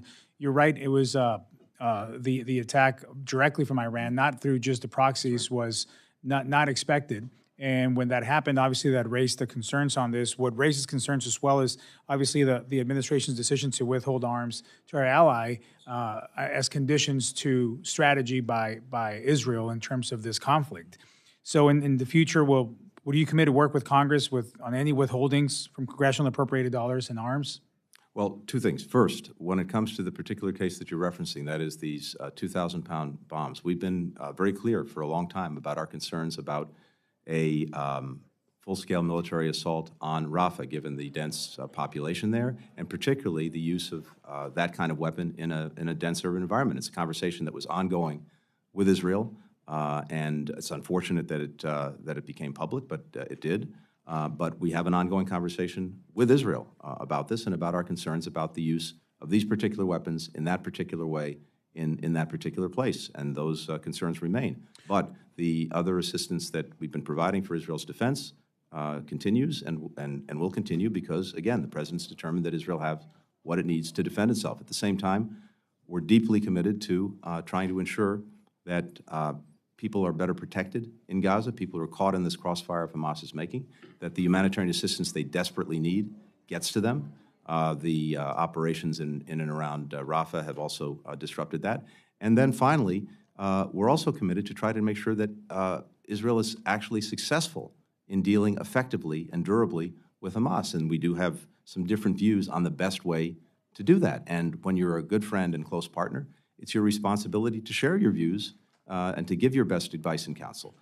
If Israel goes full on into Rafah to eliminate the remaining battalions, as they put it, the problem will not be solved. There will be thousands and thousands of remaining armed Hamas even after that happens. Israel will inherit a major insurgency in Gaza that it will be responsible for. If it decides to leave Gaza, which we believe it must, it can't reoccupy Gaza, then you will have Hamas continuing to run Gaza. That's unacceptable. Or you'll have total anarchy and lawlessness. That should be unacceptable. The existence of plan, Hamas is unacceptable. Yes, so there needs to be a concrete plan that does not involve Israel's reoccupation, does not involve Hamas continuing to rule Gaza, does not involve lawlessness and anarchy. And we want to see such a plan come forward from Israel. We've been working on one with Arab partners for months, but it would be imperative because otherwise, again, they are not solving the problem that we both want to solve. We have other ways that we've shared with them at more effectively getting at Hamas and also doing it in a way that lessens the danger to civilians who are caught in this crossfire. Well, Mr. Secretary, this Congress was clear on that vote on our desire and intention to support Israel in defending itself and wiping out Hamas is they rightfully have to do, and the world will be a better place without Hamas. And I appreciate your commitment to use every dollar allocated by this Congress for our close friend and ally Israel as they fight this horrific war in the Middle East. Thank you. Thank you. Mr. Edwards. Thank you, Mr. Chair. Secretary Blinken, it's an honor to meet you. Thank you for being with us today. During my recent trips abroad, I saw firsthand how state-run agencies aim to push propaganda and silence free speech. The State Department spends millions combating disinformation, $12 million in 2024 at the Global Engagement Center, to be exact. On page 28 of the Congressional Budget Justification for fiscal year 2025, your department's asking for an additional $1.5 million to counter CCP propaganda and disinformation under the public diplomacy line item for the Global Engagement Center. Why is $12 million not enough? And can you give this committee a little bit of a perspective in how those funds are going to be deployed? Yeah, thank you. No, thank you very much. So the Global Engagement Center, this is the only part of our government that is singularly focused, dedicated to coordinating our efforts to counter foreign propaganda, misinformation, disinformation.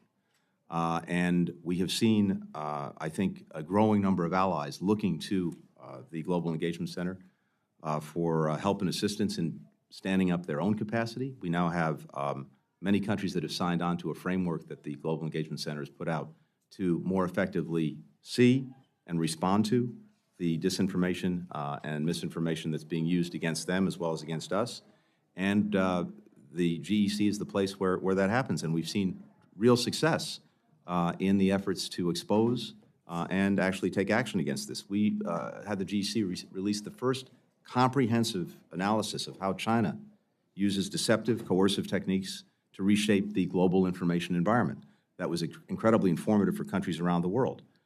We've exposed disinformation techniques in a variety of countries by China, by Russia, by Iran. We've revealed campaigns, for example, to undermine our efforts at helping countries get health security by trying to distort what we were doing.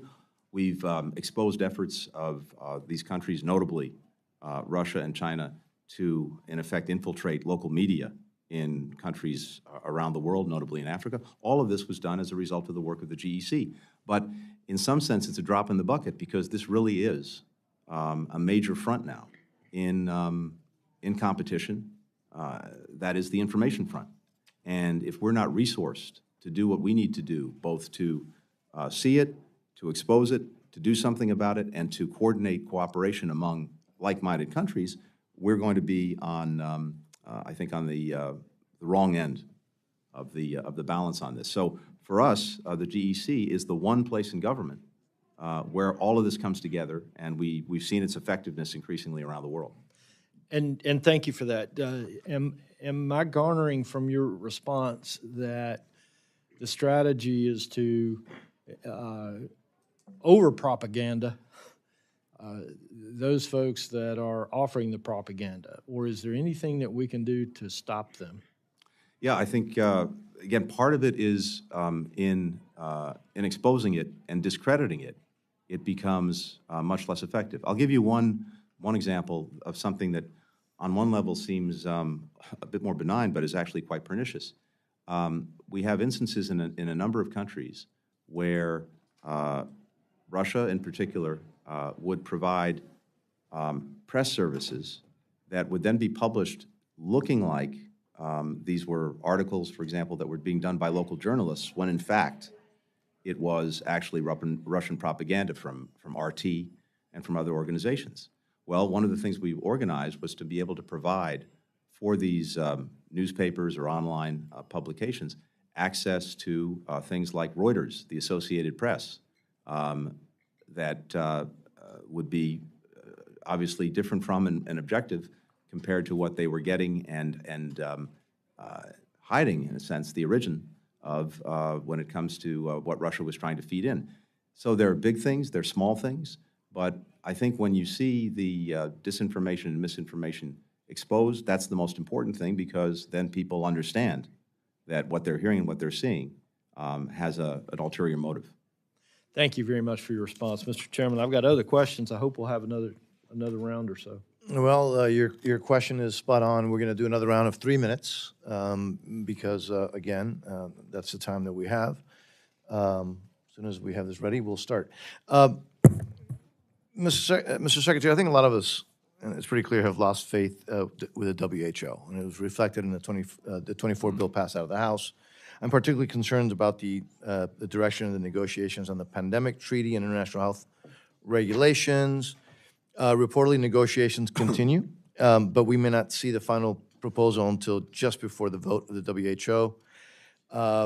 My understanding is the draft may include many provisions like, well, frankly, that we outright reject, such as violations of property rights, treating China like a developing country, granting China and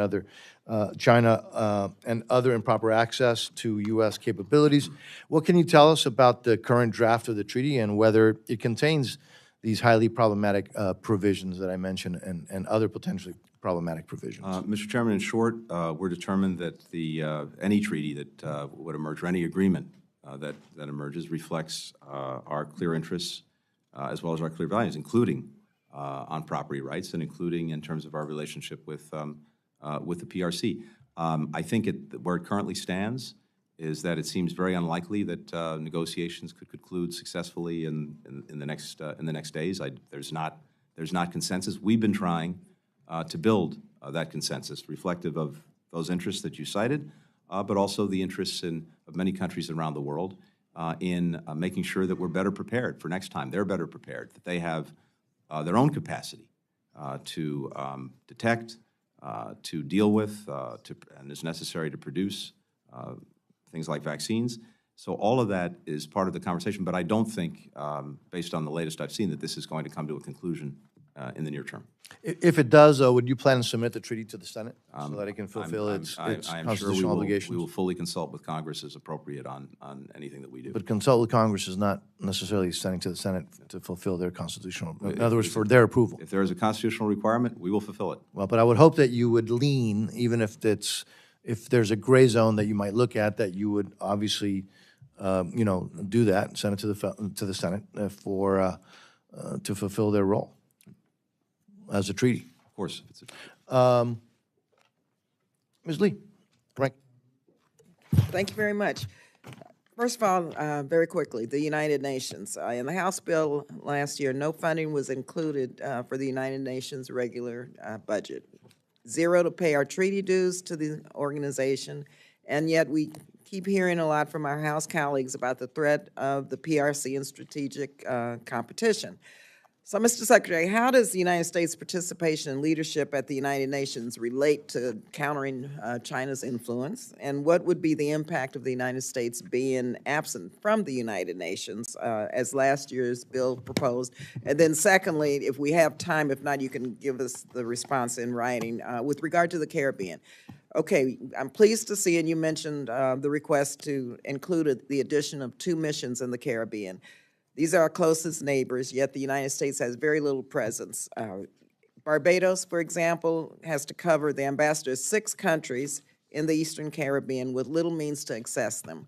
Now, I heard and understand that it's going to take about 5 years to gear up and to ramp up for these 2 new diplomatic missions. So what happens in the meantime?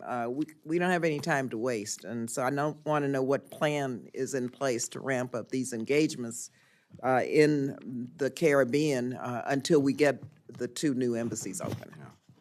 So thank you very much, and I'll try to be quick. Look, on the United Nations, we've seen a very concerted effort by China in recent years to engage, and more than engage, to try to seek positions in the United Nations so that it could have real influence over the direction that the UN takes on virtually every issue under the sun, because whether we like it or not, the United Nations is engaged in pretty much everything. It's engaged in ways that are profoundly helpful to the United States, because if the United Nations were not doing things like feeding children, vaccinating people, looking out for maternal health, making sure that people had access to electricity, et cetera, then either we'd have to be doing it on our own or no one would be doing it, and the world would be a much worse place, and that would inevitably come back to bite us.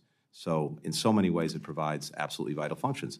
One of the strange positions we're in is, if you look at program across program at the United Nations, the United States is typically the leading funder, and it's producing really important results, again, for us, because absent those results, you're going to have people who, even more people on the move, more conflict, more economic deprivation. All of this gets spun up in ways that inevitably bite us. So we're often the leading funder, and yet when we have an inability to pay our dues on time, or we get arrears on various accounts, that's a wonderful talking point for our competitors, including China or Russia, that spend far less in the United Nations, but then point to us as being the laggards. So it just doesn't make any sense, and it actually has practical implications for our ability to sustain programs that are vital to our own national interest. And then, of course, we want to make sure that we have a seat at every table where decisions are being made about norms, rules, standards that often the UN is a part of setting. So if that's taken away, we're out of the room. It's not a good thing for the United States. Thank you, Mr. Secretary. And I'll follow up with you later if I can on the Caribbean. The distinguished Chief Deputy Whip of the House, Mr. Thank you, Mr. Chairman. I appreciate it, Mr. Secretary. Thanks for being here. Mr. Secretary, it's my estimation that your department is just weak, it's feckless, and at best, your department is incompetent. I could go through a litany of examples. We could talk about Afghanistan. We could talk about the missteps you had in Ukraine. We could talk about the Houthi rebels. We could talk about the vacillation with Israel. But the most distilled example is the most recent, and that's Turks and Caicos. The reason it's so distilled is you don't have the complexity of the other issues. Turks and Caicos, you have 5 Americans that are wrongfully detained, not technically wrongfully detained in a word of, in a phrase of diplomacy, but these are individuals that had at most 20 rounds of ammunition. They've been treated atrociously by a government that represents 60,000 people in a geography that has a landmass that's roughly 2.5 the size of DC. I mean, this is not even a sovereign nation. It's a protector to the British Empire, or the UK. And you can't tell me that you can't put a do not travel today on Turks and Caicos and bring the 4 Americans that still remain in Turks and Caicos home. It would take one order to bring 4 Americans home. 4 Americans, by the way, one is a grandmother from Florida she was caught with 2 rounds of ammunition in her purse. She was chained to a desk for 3 days. Your State Department, your officials, did not come and visit her. It was up to the other American detainees to bring her food, water, a pillow, a blanket for that night. My constituents, your State Department didn't even call my constituent for 2 months into his detention. Even though he was in a jail for a period of days, no health and comfort visit from your department. So again, I'm just really baffled by again, the weakness and incompetence of your department. You can prove me wrong. Issue the do not travel to Turks and Caicos today. Bring the Americans home. I yield back. Well, thank you, Congressman. It won't surprise you to know that I fundamentally Mr. disagree with Secretary you. Blinken, I yield back to the chair. You don't need to say anything. You can issue a detention. You can issue a do not travel, end the detention of those Americans and bring them home. We're done talking. You need to now act. That is what you need to do. Issue the do not travel today. Bring them home.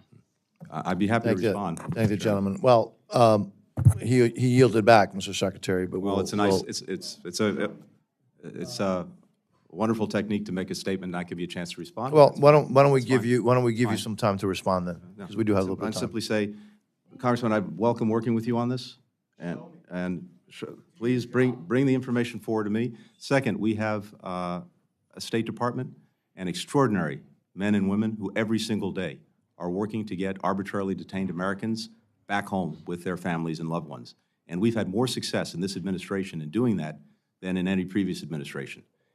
And Roger Carstens and his team are at this every single day. And we brought Americans home from all over the world, and it's our #1 priority. So I will apologize to no one for the efforts that our people make every day to help Americans who are in jeopardy anywhere around the world. Wanted to make sure that you had an opportunity to respond. Thank you, Mr. Chairman. I Secretary. appreciate Obviously, we do need to bring these folks home, and hopefully, like, pronto. Ranking member, full committee ranking member, Ms. DeLauro. Thank you. Thank you, Mr. Secretary. Let me ask you a question about UNRWA, and I'm just going to tick off some facts and ask you to answer a couple of questions here. 2024 funding law prohibited funding for UNRWA through March of 2025. By the commentary from all of the non-governmental offices that I've talked to, UNRWA is an indispensable partner in conveying life-saving aid to refugees in the Gaza Strip. They have 13,000 staff, and I might add they've lost over 200 people as a result of the conflict there. Cutting off funding for a critical partner has, in my view, exacerbated the crisis here. But it's not just Gaza, because the implications, just very quickly, for Lebanon and Jordan are really fundamental. Many in this room troubled, more than troubled, by the allegations that 12 UNRWA employees were involved in that October 7th horrific attack. That is not to be tolerated under any set of circumstances. Since then, UNRWA has delivered accountability. They've taken steps to terminate the relationship, and I believe that they have eliminated those folks, or they fired those folks, promised to take action. Unclear whether the same can be said for there's 5 units of the Israeli Defense Forces found to have committed gross violations of human rights against Palestinian civilians. Your department has affirmed that 4 of the 5 units have effectively remediated these violations. Serious questions about whether there's been true accountability. The NSM report recently says that there's credible reports that violations of human rights in Israel has used U.S.-provided defense articles inconsistent with international humanitarian law. I'm going to pose the questions all at once, Mr. Secretary. We read the Kelowna report, which I assume you have, and the vetting and other processes that UNRWA has in place to ensure the neutrality of staff. UNRWA said it's committed to implementing the report's recommendations. Do you see this as a serious attempt to address the shortcomings in UNRWA's operations? Isn't this a double standard? U.S. holding all partners accountable, Hamas, Israel, and our international partners. Can you clarify what effective remediation of these human rights violations means in the context of these 4 IDF units? Each was treated as a lone perpetrator. Most of the perpetrators went through the justice system, but some are already out on parole. is that accountability for a gross violation of human rights. There isn't much time left, and I would ask the indulgence of the chair if I could have a little bit of time for the secretary to respond. We will ask I think that this is a We will ask the secretary to try to answer issue. quickly and succinctly. Thank you. Thank you, It's a Mr. Chairman. critically important issue, I Yes, think. so very quickly, we strongly support the recommendations of the independent culinary report. She used to be my counterpart as French foreign minister. I think that report's very important, and its recommendations need to be implemented. Second, there's an ongoing UN internal investigation of the particular allegations related to individuals who were both members of UNRWA and allegedly participated in the horrors of October 7th, where we await that UN internal investigation. But I do believe that UNRWA plays a critical and necessary role in trying to get humanitarian assistance to people who need it in Gaza. No one else has the same network. So we want to see these reforms go forward. And of course, we have laws that Congress has passed in terms of what we're able to do or not able to do, but we believe that UNRWA does play a critical function. So others may choose to support its efforts, but we also want to make sure that the reforms go forward. When it comes to the Leahy law that you referenced, a critical part of that law is seeing appropriate remediation when an individual or a unit has been engaged in a gross violation of human rights that that receives our assistance. And in the cases that have come before the State Department, which we have looked at very, very, very carefully, we found gross violations of human rights committed by individuals in 5 different units.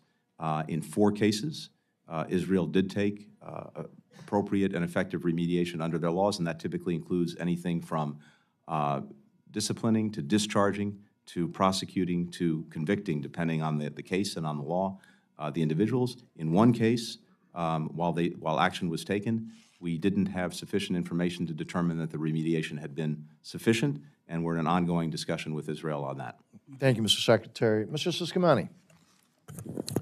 Mr. Secretary, the steep increase that we have seen in migrant encounters during the last 3 years has not only to do with our domestic and asylum policies and enforcement, but also can be linked to the signals we're sending our neighboring countries and around the world.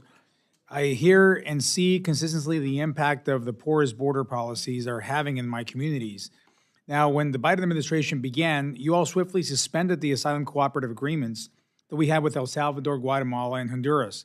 Additionally, you all ended the migrant protection protocols, also known as Remain in Mexico, that we had a cooperative agreement with Mexico on that, both that had been working.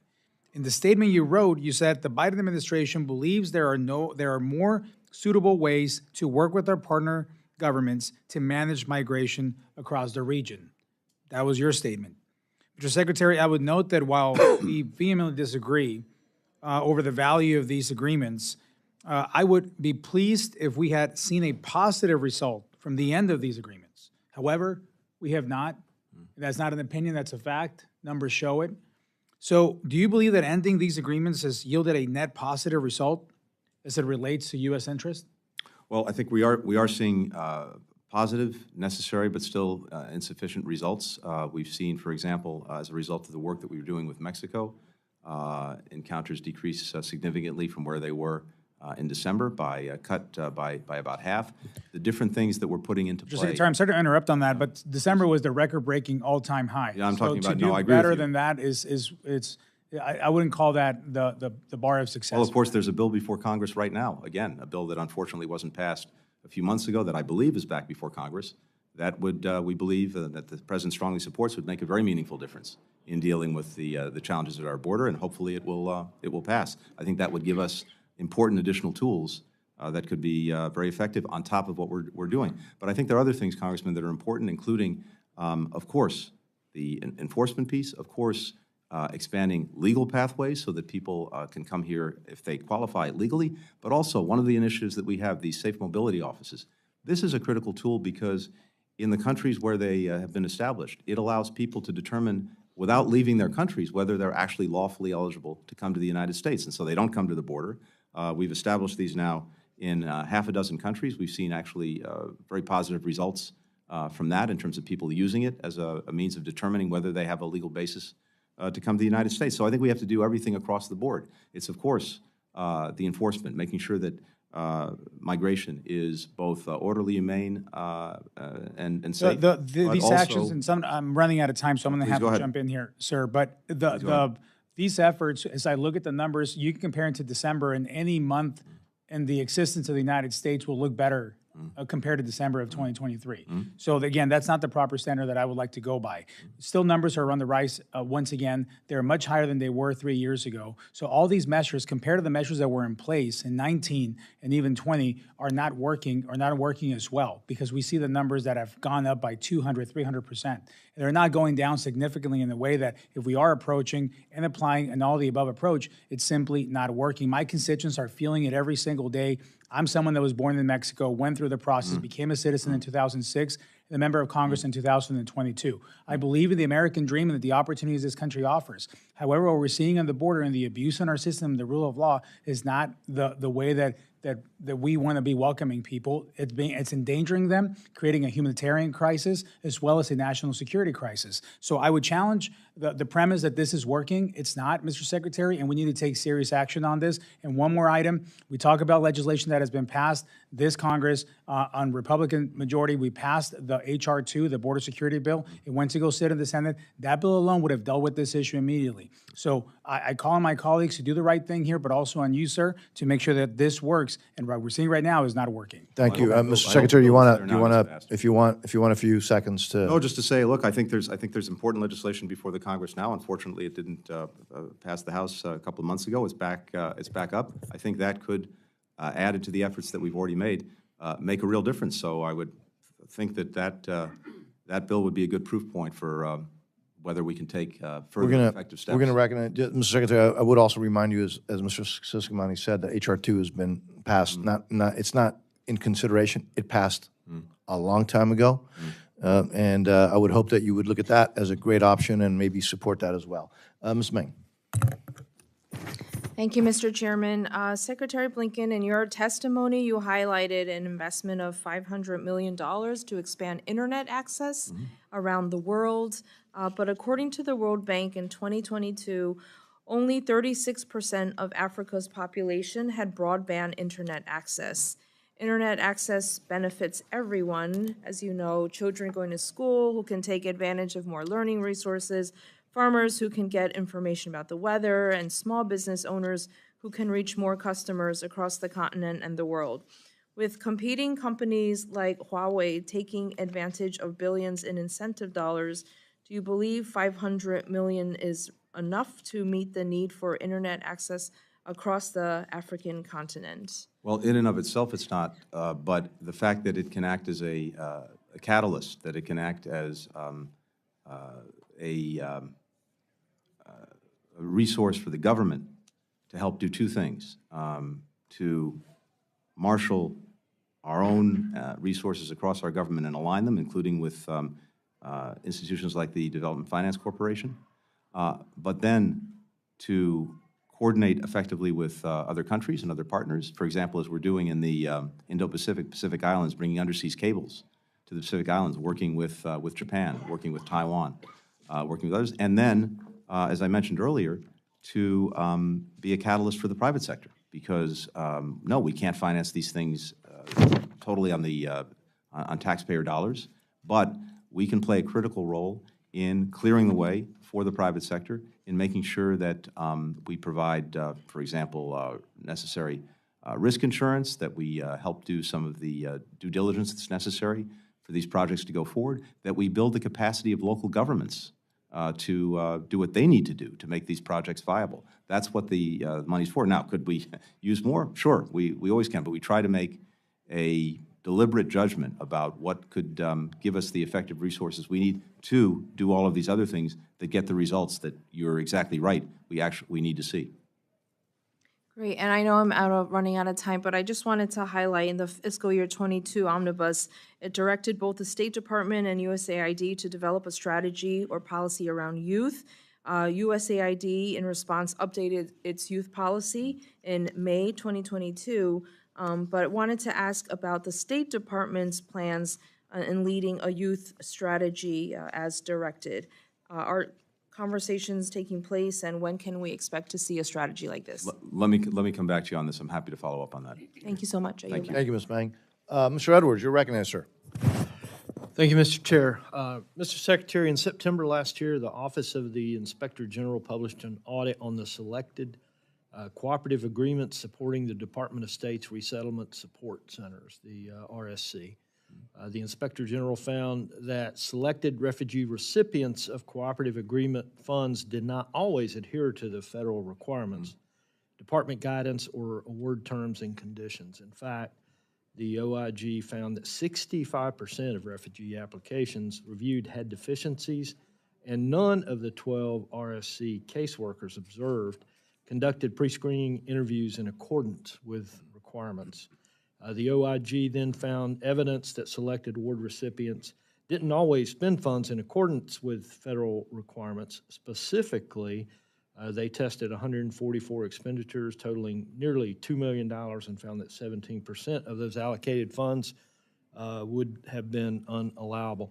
Can you please inform this committee what measurable steps the State Department and Bureau of Population, Refugees, and Migration have taken to address these deficiencies and to systematically and deficiencies and the wasted resources? Thank you. No, thank you, Congressman.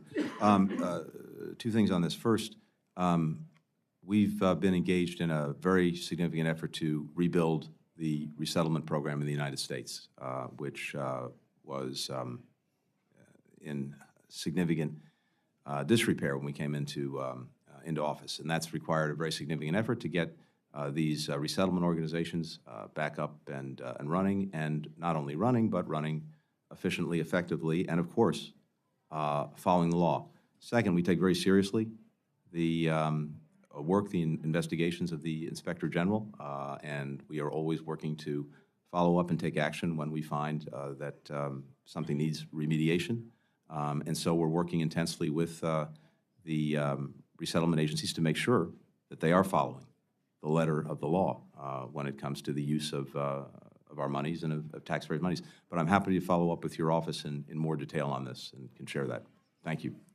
Please, in my last half a minute, can you tell us, has the PRM recovered any of the costs determined to be unallowable or any of the $759,000 the OIG questioned in the report? Let me come back to you on that. I don't have an answer for you right now, but I'll get you one. Thank you. Thank you, and I want to thank everybody for sticking to the 3 minutes. We want to be responsible, and again, the gentleman from Florida, Ms. Frankel. I was talking about this film I saw last night, which was a recap of the sexual violence, the brutality of Hamas when they attacked Israel October 7th, as well as women still being held in Gaza, chained, being raped. And the descriptions of what happened October 7th, they didn't have to show the pictures. They interviewed people who heard what was going on and what they saw with nails and objects in women's private parts, women being raped and passed around and their breasts cut off and burned and horrible. Interesting. The movie is called Screams Before Silence. That's because they heard the screams and then there was silence because the women were killed. But, Mr. Secretary, what I'm worried about and what I am dismayed about, and I don't understand, is the silence of the world. The silence of the world about the brutality of Hamas, the silence of the world about horrible things that are happening all over the world. Sudan, Ukraine, Haiti, Myanmar. I could go on where millions of people are suffering. And yet, the protests are about Israel. And this is what I don't understand. I don't want to, I'm not trying to demean the passion of any particular protester, but I'm wondering, is there some sort of organized effort to create conflict in our country? Are organized efforts to fund these protests? What is driving the fact that the protests are despite every horror in this world, is going on against Israel and in part the United States? Well, first, I think the horrific, almost unimaginable sexual violence that you've pointed to and that this film shows, and I've seen the evidence of it myself on trips, is horrific, and the world, the United Nations, was very late to identifying that and talking about that. And more broadly, one of the things that we've seen is that Hamas has almost been erased from the story, as if it didn't exist, didn't do anything, isn't doing anything right now. And one does have to ask why. I think, look, people are genuinely motivated by passion. The plight of little children, women, men in Gaza, the humanitarian crisis that they're experiencing is gut-wrenching. And I think most people likely motivated by that. And I not only understand it, we're working to do something about it. But I also agree with you that as a general proposition, we should try to avoid having selective outrage. And we need to see, hopefully, a focus on all of these other challenges where people are experiencing the worst of humanity and where we're working to change that, but it would be good if there was more focus there as well. Yeah. Well, thank you, and thank you for bringing that up. I would just say follow the money. Ms. Torres. Thank you, Chairman, and I hope to be able to have a follow-up with you on just what is happening in that region as it relates to the farms that were also decimated in Israel during that October 7th attack. But, Mr. Secretary, as you know, the European Union this Tuesday endorsed new rules on artificial intelligence, which one headline called a benchmark for the rest of the world. If we are not at the table on global AI discussions, the rest of the world will move forward without us, unfortunately. We must be a part of the conversation for this revolution in the production of knowledge. From tools to increase productivity to the challenge of deep fakes, AI is already changing the world, and we must make sure that it is changing it for the better, helping us create a more peaceful world for us to thrive in. Mr. Secretary, given President Biden's work on AI policy and your own efforts in this space, what role do you see for the State Department in global efforts to ensure AI is working for us to build a better world? And I should mention, Mr. Secretary, that I am working on funding to support local cities and states across our country to partner with cities and regions in allied countries on AI research projects, something similar to our Sisters City program. That sounds like a terrific initiative, and I'd love to learn more about it. But very quickly, I think the State Department is playing and must play a central role in this. We've reorganized the department to do just that. We established the first bureau for cyber and digital policy with a special envoy for emerging technologies to include AI, to make sure that diplomatically, not only could we have a seat at the table, we would be at the head of the table when the norms, the standards, the rules by which technology like AI gets used actually gets decided. We were able at the United Nations to get through the first resolution overwhelmingly passed the General Assembly as a result of our diplomacy on artificial intelligence to try to begin to establish principles for its use that would maximize the good, minimize the bad, and, for example, focus AI on the benefits it can bring to achieving the Sustainable Development Goals, which, as you know, are stalled, and AI can make a huge difference. We've been leading in the G7 countries, again, to begin to establish understandings about norms and standards for AI on safety, on security, on privacy protection, on eliminating bias, on making sure that technologies can't be used for misinformation or disinformation. In all of these places, the State Department is playing a leading role. Our diplomats, and happily, we have some extraordinary people who come to the department who are leaders in the field who are making that difference. My time is up. I want to encourage you to continue your efforts in working with Israel and in that region, our partners there, to ensure that we, one, get our hostages back, and ultimately we see an end to this war. And I yield back. Well, thank you, Ms. Torres. Obviously, members may submit additional questions. For the record, Mr. Secretary, as you can see, there's a lot of interest, a lot of passion, and a lot of knowledge in the members of this subcommittee. We all look forward to continue working with you. Thank you once again for your time. And with that, this concludes the hearing of the Subcommittee on State Foreign Operations and Related Programs. We stand adjourned. Thank you.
Committee will come to order.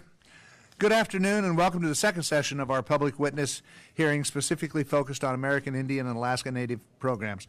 I'd like to welcome all the distinguished tribal elders and leaders here today and thank our witnesses for appearing before the committee to share their perspectives on these important topics. In terms of logistics, I will call each panel of witnesses to the table, one panel at a time. Each witness will have 5 minutes to present testimony. Your full written testimony will be included in the record, so please don't feel pressured to cover everything in 5 minutes. But we will stick to the 5-minute rule because we do have like 80 tribes that we are trying to hear from this morning, this afternoon, tomorrow morning, and tomorrow afternoon. We will be using the timer to track the progress of each witness, and when the light turns orange, the witness will have 1 minute to remain to conclude his or her remarks. When the light turns red, I will ask the witnesses to stop so that we can remain on schedule. We'll hear from every witness on each panel before members will be provided an opportunity to ask questions. Because we have a full day ahead, I request that we try to keep things moving so we can stay on schedule and respect each other's time. And as I said, at about 1:30, we're going to have a